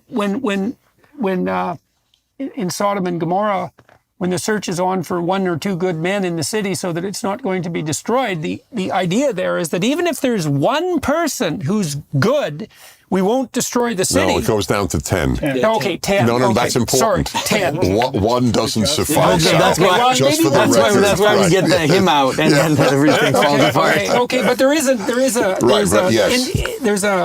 a notion there that it's the outlier that saves every civilization. Right. It is the great lesson of our time. You're an outlier. It's a statement of fact, not even a compliment. It is a compliment, but it's not meant as such. Outliers do all the good that is done. Some outliers do evil, but right. All the good that is done by outliers. Mm-hmm. Well, and that's the tension between the law and the law when it becomes corrupt, and the prophetic tradition that echoes through the Old Testament and then up into the New Testament too, because the law, from a tradition perspective, turns into various shades of Egypt, and then it's always a prophetic figure that comes up and shakes his fist and right in the face of the king. That happens most particularly in the case of David, right? When he's called on his sins because he takes Bathsheba, which is a really low act, right? I mean, he sees this woman bathing naked on the roof of a nearby house, and then he sends her husband, who's a great general, into battle to have him killed. It's like, that's pretty damn twisted and pathetic. And then one of the prophets, whose name I don't remember at the moment, calls him on it. It's Nathan. Is it Nathan? No. Yeah, which is pretty brave, right? I mean, he's a Mideast potentate. You don't just walk into his castle and tell him that he's cursed by God without some fear for your neck. And so, and you see this just continually, this dichotomy between the corruption of tradition and the emergence of a prophetic figure who's in principle has this inspiration from God. And the weight of his words is what indicates that that's the case. Dennis, you didn't quite say it, and I would never dare say it as a Christian, but I've heard Jews say that one reason for the question you raised was the Israel. And Israel's now a nation recognized by the world. You've heard that one? I've heard it all of my life, and I have to say that it depicts God, to my way of thinking, in an awful way. The ends don't justify the means. Well, ends do sometimes justify means, but yes, we murdered 1 million Jewish babies, and we tortured and humiliated and degraded 5 million others in order to produce Israel. I as a Jew would say, I think I'm going to opt for another group. Yeah. That was Ivan's comment. That is not the God that I understand. Yeah, that's Ivan's comment in the Brothers Karamazov too, when he takes on Alyosha. You know, he said his point, in some sense, he talks about this girl who's frozen to death by her parents as she's screaming in an outhouse, which is a story that Dostoevsky took from the news. It's actually happened. So she screamed all night, froze to death, and Ivan says he can't believe in a God that would allow that to happen even once, no matter what the reason was. Well, that's not what I'm saying. I believe in a God who allows evil to happen. That's not what you were challenging. God created the evil to do the good of the creation of Israel. That I don't accept. No. That God allows evil is a given. Yeah, well, it's a consequence of free will. Yes, in some real exactly. sense. And yes, I thought about that a lot too, because you could imagine a world that's the best world possible, just as a game in some sense. Not that we can really do that, but then you might ask yourself, is a world where you could choose evil but choose not to better than a world where you're a robot who has no choice? And I think the answer to that, I mean, if you think about your own children, you want this vast expanse of possibility for them. And the vaster that expanse of possibility, the more real the possibility of evil choices is. But what they get out of that is the benefit of the actual choice. So they have a real destiny, right? They're wrestling with real things, and they can choose not to engage in evil. So it could be not there. If it's going to exist in real possibility, it also has to be an actualizable possibility. And so it could be that a world where evil is possible, but then not chosen, is better than a world where evil doesn't exist at all. That's why I've always been suspicious of people saying about a dog, oh, such a good dog. Has he chosen his goodness? Yeah, surely a world in which there's a possibility of doing good and bringing about generating value is a world that is better than a world in which that's simply not possible at all. Well, that's the question, isn't it? And in some sense, that's the fundamental question, because it's one thing to wrestle with the reality of tragedy, but it's a whole different thing to wrestle with the reality of malevolence. And you might say, well, why would God create a world where the snake in the garden, let's say, why would God allow a world where evil existed to exist as a possibility? And it could be easily that the good that is there as a consequence of the breadth of possibility supersedes the evil of the possibility of malevolence. Plus, it also gives people some real thing to wrestle with, right? Is that whatever human beings are, we have a heavy load. It's a load that in Christianity is associated in some sense with divinity, right? Because God becomes mortal man. And so it's what we're contending with is real in the most fundamental sense, and that means it's not trivial. We can get into real trouble. And of course, the Holocaust, that was real trouble. And so that's also it's a very peculiar idea, but it's also some evidence of the, I don't know, respect that whatever created us has for us, that we actually have a real destiny, and in the broadest possible sense. I suppose you can say that it's just not possible to bring about a world in which benevolence is possible, where there isn't a genuine risk of malevolence as well. Well, maybe it's not possible. It may be, but so then you might think that the optimal solution is where great evil is possible but freely rejected. And that would be the best of all possible worlds. And I do believe that's the case. And I certainly see this is part of the Jungian idea of incorporating the shadow, I suppose, which is also that this capacity that we have within us, which is a predatory capacity, this capacity for great evil and for brutality and for strength, all of that makes us much more than we would be if we can harness that for good than we would be if we were just harmless rabbits, for example. You know, not to denigrate rabbits, they're perfectly lovely, but you get the picture. And the best people I know have been the people who, you know, have absolute capacity for mayhem if unleashed, but choose not to unleash it. In fact, to harness it for purposes of the good. So now Moses kept the flock of Jethro, his father-in-law, the priest of Midian. Another indication of him being subservient to an ethical structure outside both the Egyptian and the Hebrew structure there, because he's serving this priest of Midian and tending his flock. That also makes Moses a figure that transcends the parochial confines of his culture, another indication of that. And he led the flock to the backside of the desert and came to the mountain of God, even to Horeb. And so God here is associated with the mountain. And so you could riff on that. And the angel of the Lord appeared to him in a flame of fire, this compelling and attractive fire phenomenon, out of the midst of a bush. And he looked, and behold, the bush burned with fire, and the bush was not consumed. And Moses... That's the symbol Jews often use for the Jewish people. We're always burned, but we're not consumed. Mm-hmm. Yeah, and the question is, in a situation like that, just exactly what's being burned away. You know, I mean, one of the reasons that the transcendent is terrifying and why people purified themselves, for example, before they engaged in psychedelic experiences historically, was because if they got too close to the fire, the burning that produced was so intense that it might be of mortal danger. You know, if you're 95% dead wood and you get too close to the fire, all that dead wood should go, but it might be fatal. So, you were mentioning the whole heroic side of faith, or I think you were, in fact. There's also this terrifying aspect of the deity linked to transcendence and the absoluteness, the mysterium tremendum et fascinans, as Otto described it. This mystery that is both repelling because it's terrifying and at the same time attractive. And I think that was obviously... Well, we get some echoes of that, I would say, in contact with things of great beauty. The European cathedrals are like that. I was in one in Vienna recently that had 3 floors of plague bones underneath it.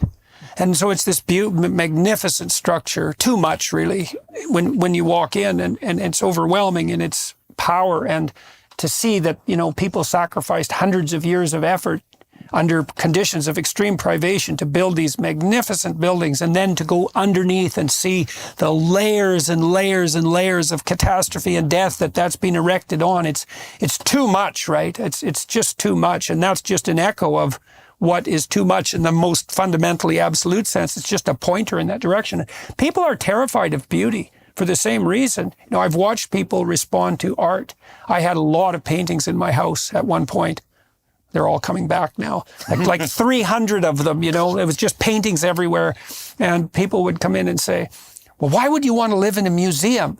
And I'd think, well, that's exactly where I want to live. Why would you not want to live? But it was too much. The paintings, a lot of them were paintings of warfare scenes, and they were beautiful, but but they weren't nice. It wasn't elevator music, you know, and you look at those things and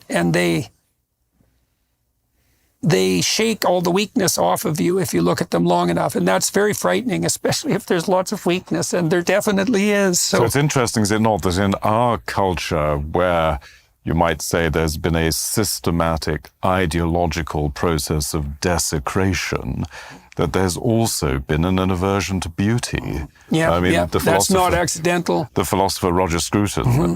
Generica, right? Yeah. The spread of, exactly. The spread of these cookie cutter suburbs everywhere that have this incredibly, they're efficient in some sense and they're convenient, but they're just hideous. And they have this very short-term element. And yeah, and you see this contempt for that too. It's really terrifying to see it in Europe, because as a North American, especially a Canadian, going to Europe has this element of pilgrimage to beauty. And you go, I saw this in Edinburgh in particular, although they're fixing it. Edinburgh, the whole downtown core, 1 square mile, is a UNESCO World Heritage Site, and no wonder, because Edinburgh is like, it's beautiful. And then intermingled with these mostly Victorian buildings, if I remember correctly, were these hideous catastrophes erected in the 1970s, this brutalist, modernist abortion, these giant middle fingers, you know, to the entire context. And to their credit, the people of Edinburgh are tearing them down. And yeah. My mentor, Peter Berger, has a notion, signals of transcendence. Some are positive, beauty, or C.S. Lewis, surprised by joy. Some are negative, like the Auden one. This, to me, is the ultimate signal of transcendence ever. Because if you look at burning, it must end in ashes. And You think you of our can't look world. away from fire either. Like we Nothing are the lasts. apes who couldn't look Everything away changes. from fire. You can't step in the same river twice. If you just go that way, you'd end up with a Hindu view of Maya, and the world's unreal. And yet, no, here's something burning, but not burned up. Right, that's us, man. That's Well, us. no, there's something beyond us, and he's arrested. He sees it, and then he seeks for the explanation, and immediately he encounters the Lord. And that's why, Dennis, the Jews themselves are the ultimate, because of your survival. Despite persecution, you shouldn't be here.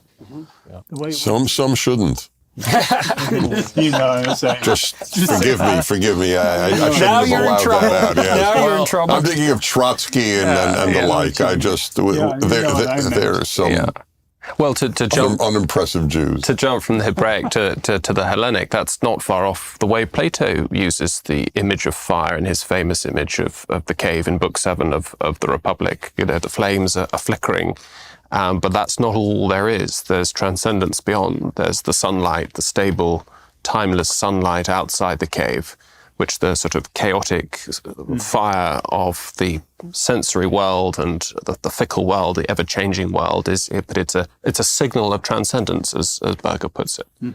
And it's an interesting sort of consonance there. Well, fire is also this mysterium tremendum and fascinance that you described, because I think biologically, and I'll think about this from an evolutionary perspective, we're all descendants of the first proto-human chimpanzee analog who absolutely 100% could not stop looking at fire.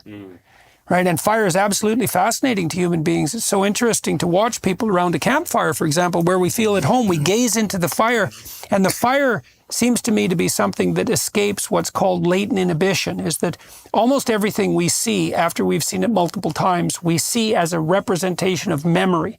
We don't see the thing itself, but fire is one of those things that escapes that, and we see fire as something that's constantly new, plus it's always constantly changing, and we cannot look away from it, just like we can't look away from little children, and we can't look away from sexual beauty. These things all escape the tyranny of our conceptualization.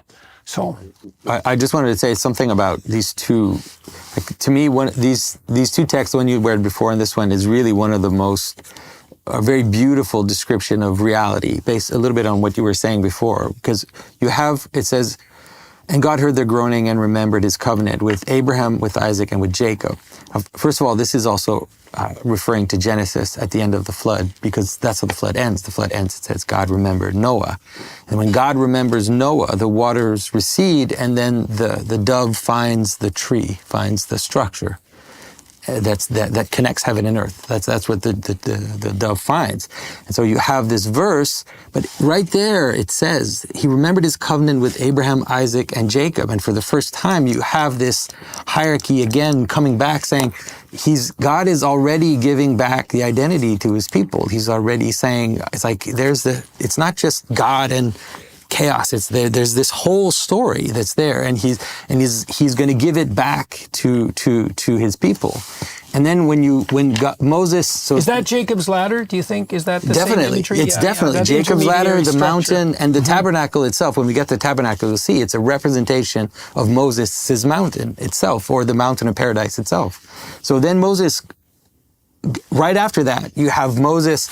What happens? He comes out of the desert, come to a mountain, and in that mountain, now he sees this flaming bush. He has to remove his sandals. He enters into the sacred space. The sacred space is the text. At least I know St. Gregory of Nyssa really insists on how the bush is a bramble bush. It's a thorn bush. And that's you can see that's the fullness of everything, because the thorns are the consequence of the fall. The thorns are what God gives as a consequence of sin. And now here is this thorn bush, which is full of light, but is not consumed. And that's the thing. That's what God gives us. It's like reality can exist in all its multiplicity, in all its beauty. And we don't, as Christians and people also in the Hebrew tradition, we don't have this idea that the world is an illusion, that the world is just has to be gotten rid of, and we just need to get to nirvana or whatever. We have this sense that the world is full of God's presence, and it's a gift, right? It's good. That's what it says at the beginning of Genesis. And I think that that's what we're seeing here is this God is present in the world. God is manifesting himself to Moses, but he's not consuming it. It's continuously continuing to exist even in its participation in God. Now I read that so Moses has to take his sandals off to go to do this. I read that that's also his, and this is on commentary on the Torah, that he was foregoing any claim to ownership of the land upon which he stood. There were ancient Hebrew traditions about taking ownership of land that had to do with being shod. And so to take off the shoes meant to approach the transcendent in a humble way with no claim to possession. And that seems to me, and the shoes, of course, are symbols of identity. Tammy, my wife, she had dreams all the time where shoes represented her current identity. And so, all right. And the angel of Lord appeared to him in a flame of fire out of the midst of a bush. And he looked, and behold, the bush burned with fire, and the bush was not consumed. This is at least a great mystery. And Moses said, I will now turn aside and see this great sight, why the bush is not burnt. And when the Lord saw that he turned aside to see, God called him unto him out of the midst of the bush and said, Moses, Moses. And Moses said, Here am I. And he said, Draw not nigh hither. Put off thy shoes from off thy feet, for the place By the way, whereon... the only redundancy in God's entire dialogue in the Bible is... take your shoes off your feet. And so Just why... a cute, meaningless point, but I've always gotten a kick out of it. Where else are your shoes if not on your feet? From off thy feet. Yes. Like where else? Right. Just take off your shoes would have sufficed. Is that in the Hebrew? Yes. Yes. It struck me as a kid. Where else are his shoes? I don't. Well, it also means I think that God is insisting that in some real sense Moses stands unprotected and naked in front of him, and because to take off your shoes is and to reveal your feet, that might account for why that emphasis is there, right? Right. And so it's the feet and not the shoes. Yeah. And the shoes are definitely, I mean, they're a fundamental element of culture, and they shield us from our contact with the ground, but they also, in some real sense, elevate us above the ground, right? That's the danger of shoes. We're no longer in contact with the earth. There's a lack of humility by putting on those garments of skin, and we feel invulnerable in a way that we're really not. I think the best way to understand this text is as a return to Eden. Mm-hmm. And so in order to return to Eden, right, he has to remove his garments of skin. Mm-hmm. And it's like, but what's crazy is the surprise. It's like he removes his garments of skin, and the surprise is to see the thorn bush in flame. It's like, what a crazy mystery. Like, what a... Well, and that's an echo then, too, of the notion that in order to encounter the transcendent in the most real sense, you have to absolutely at 100% accept your naked vulnerability. And you think, well, that's self-evident when you think it through, because how else could you adapt to life in the most fundamental sense without simultaneously accepting the fact that you're ultimately, right, naked and vulnerable. You're ultimately that, because you're prone to insanity, you're prone to tyranny, and you're prone to death. There isn't any more ultimate on the human plane than that. And so if you can't adapt to that and accept it, then you can't adapt to or accept life. So You think that's a big reason, any of you, why so many people have rejected God? They're not prepared to accept their vulnerability? Oh, yes. I don't know. I'm truly asking. I had not thought of it in this way. Well, I think that the rejection, in some sense, of the travails of the saints and the prophets and the crucifix is definitely, it's rejection of the catastrophe of mortality. Because all of those traditions call on us, and you see this as a clinician. One of the things that clinicians learned across all the different schools of clinical psychology was that the more radically you accept the necessity of confronting what you're terrified of and wish to avoid, the higher the probability that you'll move forward and recover. And we don't know the limit to that, right? And the Christian question, in some real sense, is the limit to that. It's like, well, how deep into the abyss do you have to look? And the answer is not only into death, but beyond death, into hell. Because if death is what terrifies you the most, you know nothing about hell, because there are many things worse than death. And so the call is to gaze into the abyss as far down as it goes, and that's all the way to the bottom. But that basic state of vulnerability, of fragility, it does conjure up a sense of finitude, I think, in the human experience. Finitude and dependence, and a sense of lack, a sense that we are not, in the end, masters and captains of our soul, that we require an orientation to something greater, something on which we do depend. Finite, yeah, right? absolutely. And also, I think we have a particular crisis at the moment. I think we can see this in the universities with the so-called mental health crisis. And it's linked to this assumption that human beings should be happy. And if they're not, there's something wrong with them. And our ancestors grew up with the tenet that life is extremely difficult, and that a path to happiness is extremely demanding. And also unbelievably unlikely, right? And you should be grateful when it comes along, but by no means expect it. And then they had a noble vision too on the Roman and the Greek and the Hebrew front, which was not so much hedonic happiness, which is very trivial. And Solzhenitsyn says, well, that disappears when you first hear the boots kicking down your door at 3 a.m. It's like, so much for happiness, that's gone. And then what do you have? And well, that was Frankl's question and Solzhenitsyn's question. And part of the answer to that is, in the face of privation and terror and tragedy and malevolence, you have the great adventure of your life. And one of the things that I think is true is that you find that adventure in truth. Because truth is an adventure, and it might be enough of an adventure. It might be enough of an adventure to justify the catastrophe and malevolence of life. And I wonder whether the erosion of certain basic rituals is also generating a lot of problems. I mean, not trivial example, but one that comes to my mind was a death in college about 20 years ago of a brilliant young student who was hit by a car crossing the road in the college. And I noticed that the students, the 18, 19-year-old students, were completely thrown by this. And partly it emerged they hadn't been to funerals.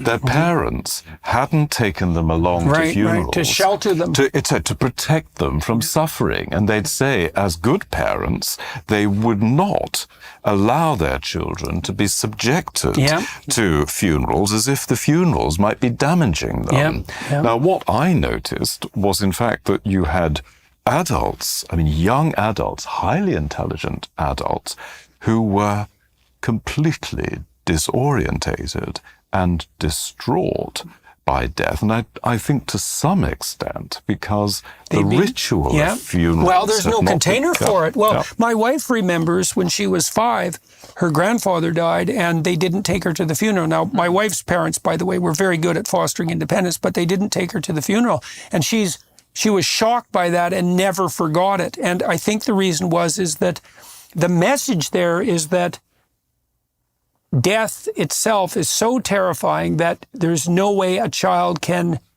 apprehend it or bear up under it. And that better not be the case, because that's life, death. And so if that's the case, then life is too much. And so what you do is you bring the child to the funeral to show that. So when my wife's mother died, we were there for her death.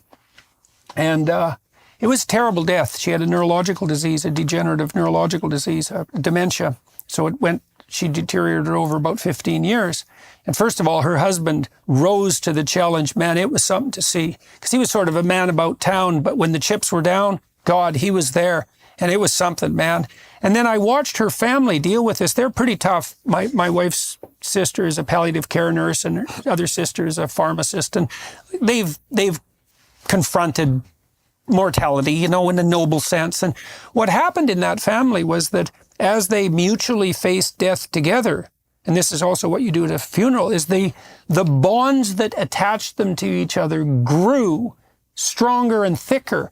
And so that while they suffered the loss of their mother, which was a genuine loss, they were compensated for it in a real sense by the increase in love between them. And I would say their family, in the aftermath of their mother's death, was much closer and tighter than it was before. And, you can't say, well, that made it good, because that's a cheap out, But you can bloody well say that it made it a lot less like hell than it had to be.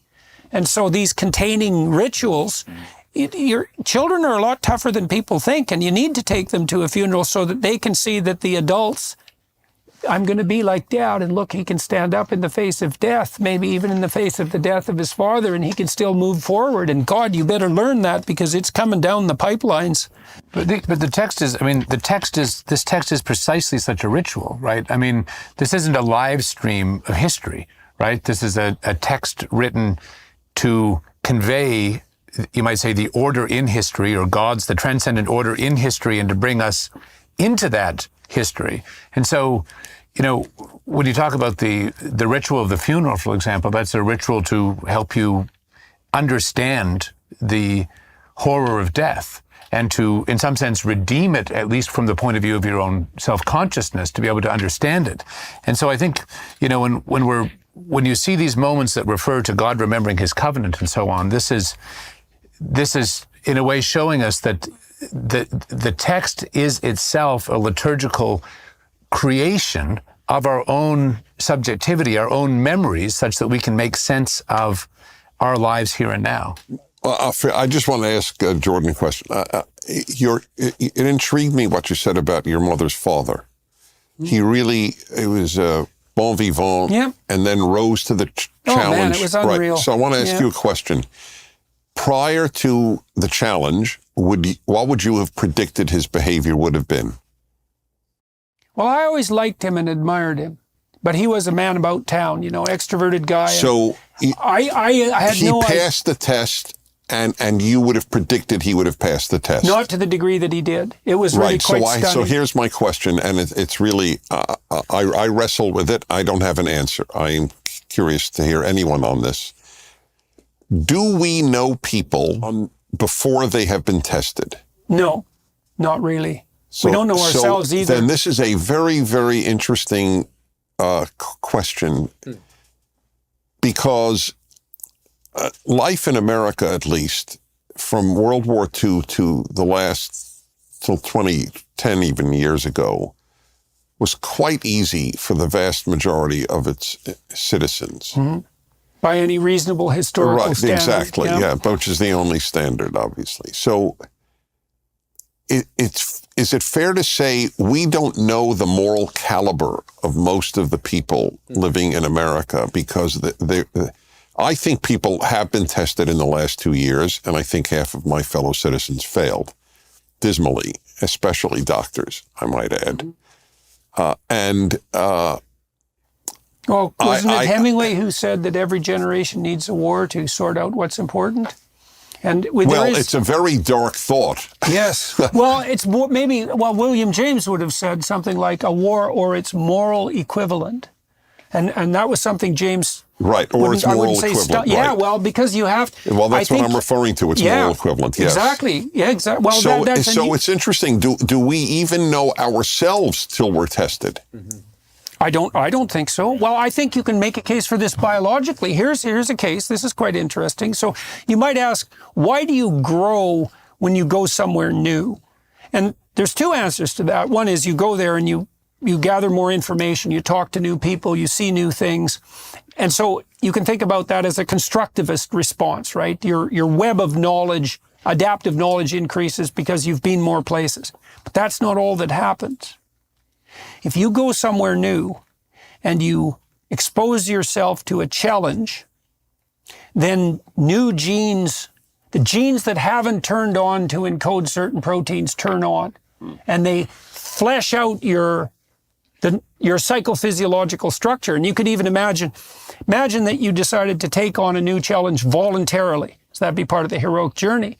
Then your biology is going to respond to that right down to the genetic level. And it's going to reveal new potential that's coded inside the genetic structure that's going to make you literally more than you are. And there's this idea that Jung talked about in relationship to the maze in the Chartres Cathedral. So imagine you go into this maze, and then you walk the 4 quadrants, and then you come to the center. And the 4 quadrants are the 4 corners of the world.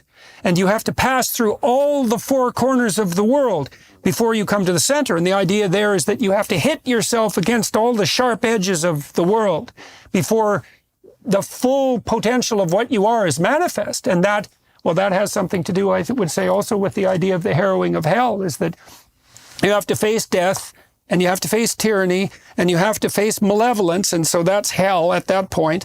And the deeper you peer into that abyss, and the more strenuously you wrestle with that, the more of you turns on. And so, and I think that's how, and then you also think, well, how could it be any other way?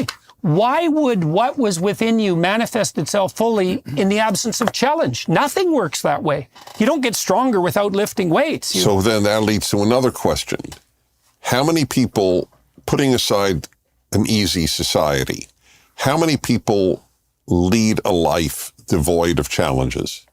Well, pretty small. They just don't acknowledge them as challenges, and therefore don't need to pass the test. Well, or they're resentful and bitter about their problems instead of seeing them as adventures and opportunities. That's the age we live in. Yeah. If I'm challenged, it's the fault of someone. Yeah, well, and people are enticed to believe that. But what I've been so heartened by, and one of the things that people have been responding to in relationship to what I've been lecturing about as a clinician, I would say, is when you confront young people, this has especially been true of young men, with the notion that what they should do is strive to bear up underneath the heaviest responsibility they can shoulder voluntarily.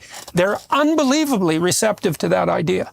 And it's so interesting to watch, because it's almost as if all you have to do is introduce the idea, assuming you're vaguely credible. All you have to do is introduce the idea, and it's like a crystal in a supersaturated solution. It just goes, no one ever told me that. And one of the things that's been deeply sorrowful for me is to see how much effect those ideas have on people, how quickly. And the reason it's sorrowful is because you simultaneously see how much of a lack there is of that idea in our current culture.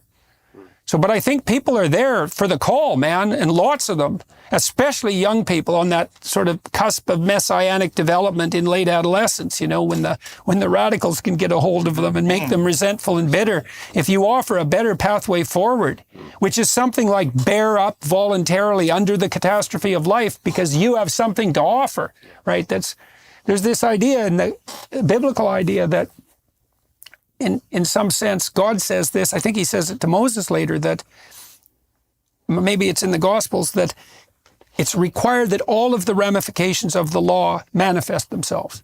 It's like a holy requirement. And the idea there is something like, and this is a really terrifying metaphysical idea. It's like, why is there suffering in the world? Why is there malevolence in the world? Well, maybe it's because we're not all we could be. And maybe it's incumbent on each of us, and I really mean each of us, to reveal everything that is within us. And if we revealed everything that was within us, and that would happen as a consequence of this voluntary ethical striving, if we revealed everything within us, God only knows how much hell we could dispense with. Because we have no idea what things could be like if everyone was 100% aiming up.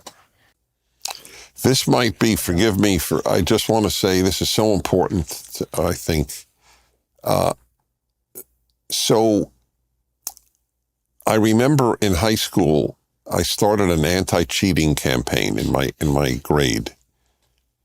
And I remember vividly this is really triggering things in me.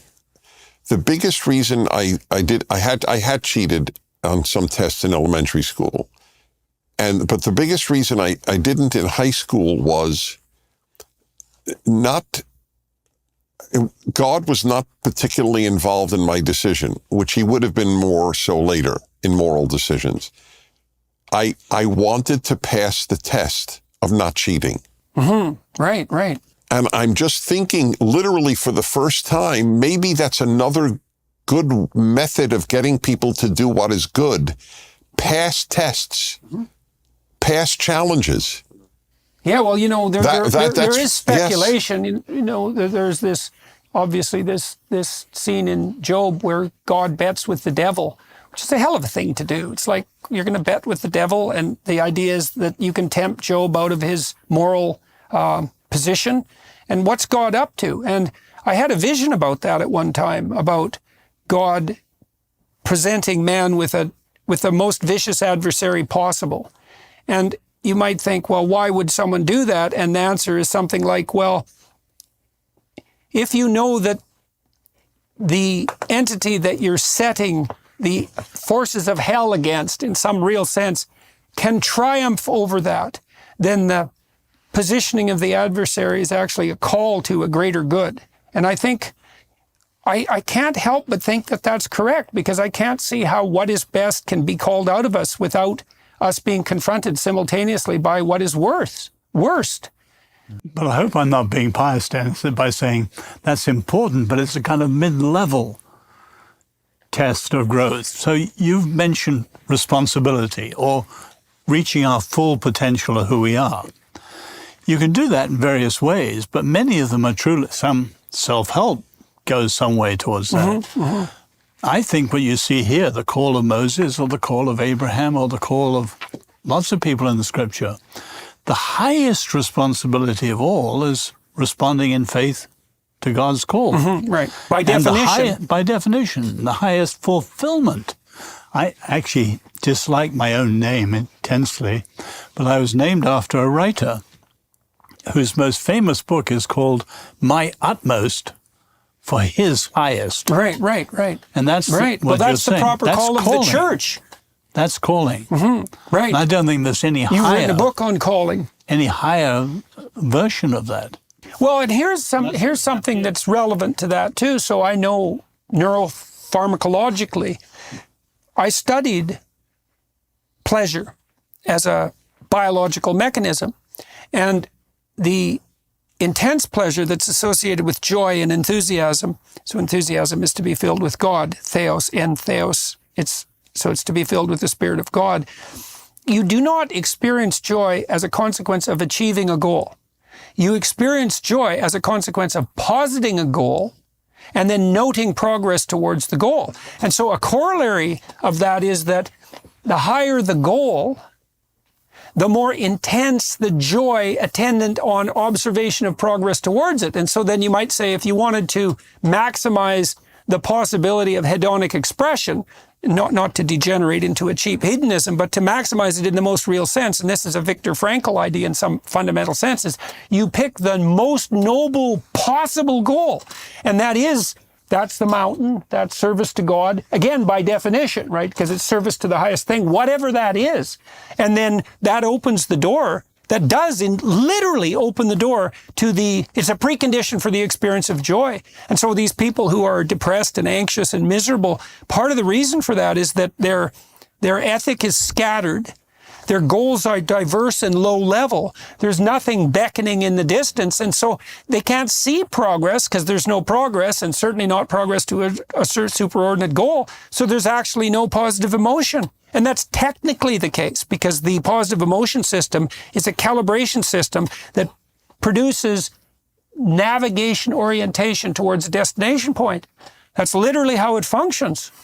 So I think you just described the whole book of Exodus just right there. Like that's right. Really what Exodus is. Right. Well, that's like the journey the to the promised land. mixed multitude that is gathered into, and you can experience that in yourself as much as in a people or in anything actually functions that way. And anything that is you can identify. where there is no vision of people perish. Right, where, exactly. Where other cultural norms are so degraded. It's also the danger of dispensing with an ideal, because the problem with ideals is that every ideal is a judge. So the ideal of beauty is a judge because who of us compares to the ideal beauty? And the answer is no one, and we all know it. And so the ideal is a catastrophe in that sense. It's a raging fire that can consume you. Yes, exactly. But if there's no ideal, there's no goal. And if there's no goal, then there's no joy. And so what are we going to do? We're going to dispense with our ideals so we don't hurt anybody's feelings. And what we're going to dispense, well, and that's exactly what we're being called upon to do. And so we're going to abandon joy. And unless you have the ultimately judgmental ideal, it's so perverse. Unless you have the ultimately judgmental ideal, there's no precondition for joy. God. But back to Stephen's thing about the funeral and the reality, the history. In other words, psychology and lots of things, you can throw incredible interpretive light. But the highest thing here is that God is the actor in this, and it happens in history. So the surrounding nations, all their festivals were festivals of nature, spring and so on. The Jewish festivals are festivals of history. And they're taught to follow them as if they were there, maybe centuries later. In other words, you've got to keep always that history is the decisive thing here. And in light of history, you bring in psychology. I happen to be trained sociology, bring it in. But history and meeting God, you're into pretty heavy philosophy. Yeah. You see here, too, that what's put in the highest place, which is so fascinating, is the spirit that calls you to freedom out of tyranny, right? As we said before, even if it calls you into the desert to begin with. And so it's quite the conceptualization of God, is that part of whatever is to be properly put in the highest place is exactly the spirit that calls you out of tyranny. And so, all right, well, let's finish off this chapter. And he said, "Draw not nigh hither." This is God talking. "Put off thy shoes from off thy feet, for the place whereon thou standest is holy ground." Again, I'm reminded of the fact that this is likely something like a call to humility. I was looking at the Sermon on the Mount the other day, and Christ says in the Sermon on the Mount that those who are poor in spirit are blessed. There's many people who are blessed, but the poor in spirit are blessed. And the question is, what does that mean? And it means something like those who have been brought low enough to be humble enough to be ready to receive. And I think that's what's being echoed here, is that's part of the reflection of Moses' nakedness. That's the best explanation I ever heard. Well, thank you. Thank you. It took me only 40 years to think of that. That really helps. Because I've never thought, the poor are so special. They're wonderful poor and lousy poor. No, it's definitely a reference to pride. The poor in spirit are not prideful and narcissistic. I look in Bible Hub, which is a great site. Right. You can see 50 translations simultaneously. Right. Yes. And so you get the full connotation of the phrase. And if you look at all the different translations, you can see that it's definitely a call to this particular kind of humility. Because one of the things I learned when I was teaching my course, Maps of Meaning, was that you could decide that you were going to be friends with what you knew, or you could be friends with what you didn't know. Right? And so if you're friends with what you know, you try to prove your point all the time. And I'll fall prey to that from time to time. But once you realize the depths of your ignorance and you think, well, what I don't know is inexhaustible, and my troubles are inexhaustible, so I better have an inexhaustible source to call on, and I can certainly call on the inexhaustibility of my own ignorance. And it reverses everything, because all of a sudden the fact that you don't know is actually your greatest hope, because there's always the possibility that if you lowered yourself, Jung said, modern men do not see God because they do not look low enough. It's so brilliant. And if you can make friends with your own ignorance, then you open up the landscape of revelation to everything you don't know. Well, that's so good if you have a problem, because the reason you have a problem is because you don't know something. And so this is definitely an injunction there, is that the place whereon thou standest is holy ground. And if you're on holy ground, and maybe you're always on holy ground, you should have your damn shoes off and your eyes open. And yeah, well, that'd be a terrifying thing to apprehend. All right, gentlemen, that was a good start. Well, these were tough. These were tough ones. Oh, You're right. Yeah. Wait till the 10 Commandments. Yeah. Until tomorrow. Good. It was wonderful, wonderful. Thank you.